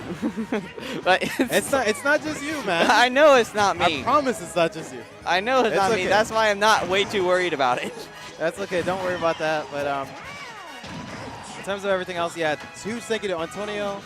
Huge thank you to Hayden. He ran all the brackets tonight. No, Hayden did a phenomenal job with the brackets. Yeah, he did. I personally, I wish he did this. He actually did the stream stuff and actually started the matches, so that way we know which ones are in progress. But he had a big job. He had a big meal on his plate. Yeah, no, that's a learning process. Yeah, of course. But he did an excellent job. Michael Forbes, who wasn't feeling too well a little bit throughout the event, but he's held down the fort, held down the table, took the sign-ups, man, kept everybody in order, made sure everything was going smoothly. Big shout-out to that man, doing so much for you guys, doing so much for the school. Yeah, he's a great club advisor. Yeah, absolutely. Oh, my gosh. I was president of Gator Gaming for think a year in project manager for 3 years. So that's 4 years at like the upper echelon of a student club running a gaming organization, and having a student advisor or an advisor like him. Oh my God, you guys are so lucky. No, yeah, no. It's very interesting because, you know, he does stuff that is, I don't know, some people would say it's going way beyond what the advisor should do. But, you know, at the same time, it's sort of like, you know, we're students here. We're trying to build on events and build it bigger and bigger every single year. Yeah. You know, without someone that has been consistently doing it, how do we do that every single year? You know, our FGCU programming board, not to knock the guys, and not, I mean, you know, they do good events, but the thing is that they're not consistent, and the reason why is because they have to apply for the position. The position, they only get the position for about a year or two. Then they have to get a new. They have to reapply for the position, and people, you know, some other people gets in, and some of them have 0 event experience or 0 management experience, and let's just say it doesn't exactly work out the best. Yeah. Yeah, I know this. Trust me, I know the struggles, man. And that's why it's so imperative. It's either going to fall on the advisor to either, you know, take the initiative and say, hey, guys, let's get something in motion, or it's just going to be the president himself and a couple volunteers really trying to make this stuff happen. And it's really tough for students. Yeah, I really, it was very interesting for me last year. I actually, it was, I think I indirectly failed a class just because Eagle Land was just, it came down to the wire, and I had no help because everyone else was like, this is way too big. I wasn't expecting this. I'm out. Yeah. It's the tough call of doing it at the university level, you know, with people your age who just want to play video games, you know? Yeah, So, no. But you guys have done such a great job. You've done such great things. I've kept you guys on my radar. I just think the place is dope. I remember the first one that I went to, even though I was working for MBG and stuff like that, and I just was so impressed that you guys were able to rent out the arena.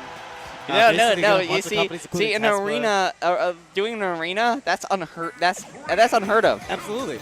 No, we got an. So, if people don't know this, if you don't know about Eagle Land or Eagle Con, we rent out an entire basketball arena, and we're on the main floor of that basketball arena, plus the auxiliary gym. It is that big of an event. Yeah, it's nuts. It's ridiculous. We got we also have Tyler Hack from Reset Gaming doing I believe he's doing systems. I'm not 100%. Tyler MacArthur. Yeah, all right. I think that's his real name. No, yeah. But yeah, you're talking about Hack. him. Yeah. Reset Gaming. Yes. I've known that guy for a couple years. Oh, he's he loves me. tremendously professional. He's tremendously great. He loves to work with me. He's just a cool guy. No, he wants to make there is actually a chance that that, you know, I might actually work with him on all these bigger events and stuff, just because I have the experience. Ugh. But I mean, I'm gonna be honest here. I'm tired. Yeah, let's get up out of here. I know. But so, thank you so much. Gotta make a drive tonight. Yeah. I am beat. Yes. No. I want you to be safe. I want you to, you know, drive safely. So we're gonna shut it down here. So from the bottom of our hearts, thank you so much. You know, to watching this live stream. You know, thank you for stopping at our. You know, hold on. One more thing. Big shout out, Millenial Brewing Company. Oh, of course. How can we forget the venue? This place is beautiful, man. Oh no, it's absolutely beautiful. Here, tell you what. Turn around the 60 seconds. Actually, you know, we could do. Do you want to just do the side profile shot? Which, what the heck is going on with that guy? Oh, I know what they're doing. They were doing the raffle ticket thing. Okay. Yeah. Let me do some magic. Keep talking. Yeah, no. We're good. No, here, just move. You move the camera. Oh wait, no, you got to move that. Oh yeah, that's just rough. Yeah, no, that is rough. Here, this is what we're gonna do. This we're gonna safely create. We're gonna safely move the camera, and then punch it up on air, and then we're gonna do a slow pan. How's you think we can do that? I know we can do that. Yeah, of course. Hold on, give me 1 second. This is totally jank. and someone better clip this because this is actually for the lulz actually really awesome. But no, Millenial Brewing Company is a phenomenal. So you're going to be today's tour guide.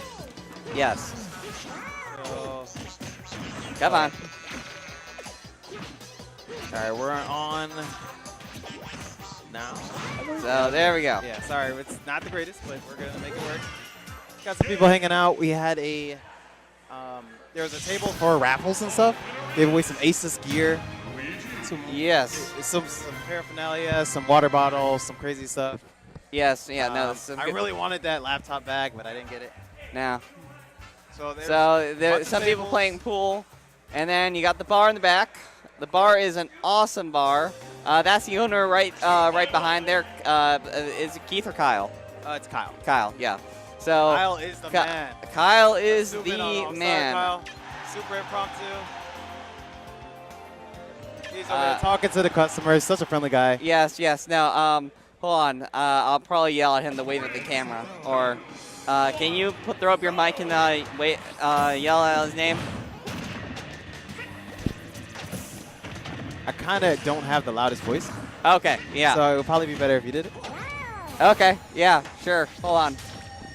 Hey, Kyle. So Taylor really wants to get Kyle's attention, but this is the Millenial Brewing Co. Okay. Very nice venue in North Fort Myers. He looks really busy, so we're not gonna bother him. Yeah, I'm looking at the menu. This is how innovative this company is. They put the menu on a projector. Well, the menu changes like daily. It's entertainable. Yeah, you could do whatever you want. They've got displays all around. This one looks like an iPhone or whatever. It looks like a phone. Yeah, and then it's got a bunch of tables. Open bar. Pizza was $5 all day. You just pay $5, you get pizza for free all day. Check out the slot machines in the back. Slot machines, no, pinball machines. Pinball machines. Have you been to Vegas too much? Not enough, man. Apparently. Okay, I mean, no, I don't gamble, so. Me neither. I just yeah, no. Photo area right there. So this is there's a photo booth, and it's got an iPad Pro or Air. I can't remember which one it is, but basically what it does is it'll take pictures and make animated GIFs of you. So definitely that was a lot of fun. I did a lot of that with my girlfriend. They have all of their brewing systems in the back. Of course, it's a brewery. Yes, it's a brewery. They do game systems. There's Antonio. I don't drink beer, but they have really good beer here. That they do. The root beer, however, it's done from out of town, but the root beer here is absolutely phenomenal. If you ever had craft root beer, then you know what I'm talking about. If you have never had craft root beer before, then you need to have craft root beer. The soda root beer you get in the store is total shit compared to this. It's absolutely phenomenal. I don't want to pan too far because it's really dark on the other side of the building, but these guys are the lighting is is very interesting to work with. Yeah, not the greatest, but we're making it work. Yeah, no, it was very much of a challenge, especially getting our main camera to light here, too. I was playing with the iris and a lot of the settings and a combination of our studio lighting here to really make our lighting pop, and that's what I specialize in. If you want to hire me for a gig, hire me because I actually know lighting. I know lighting extremely well. And because I did all the lighting and the camera work here to make sure that everything looks spot on, and well, there's your result right there. So camera looks good. Yeah, camera looks great. My throat is itchy, so seems like it's time. It is time. So from the bottom of our hearts, thank you for tuning into this stream from Fort Myers, Florida, and for Diamond and everyone here at the event. I am Bonanza, saying so long from Fort Myers.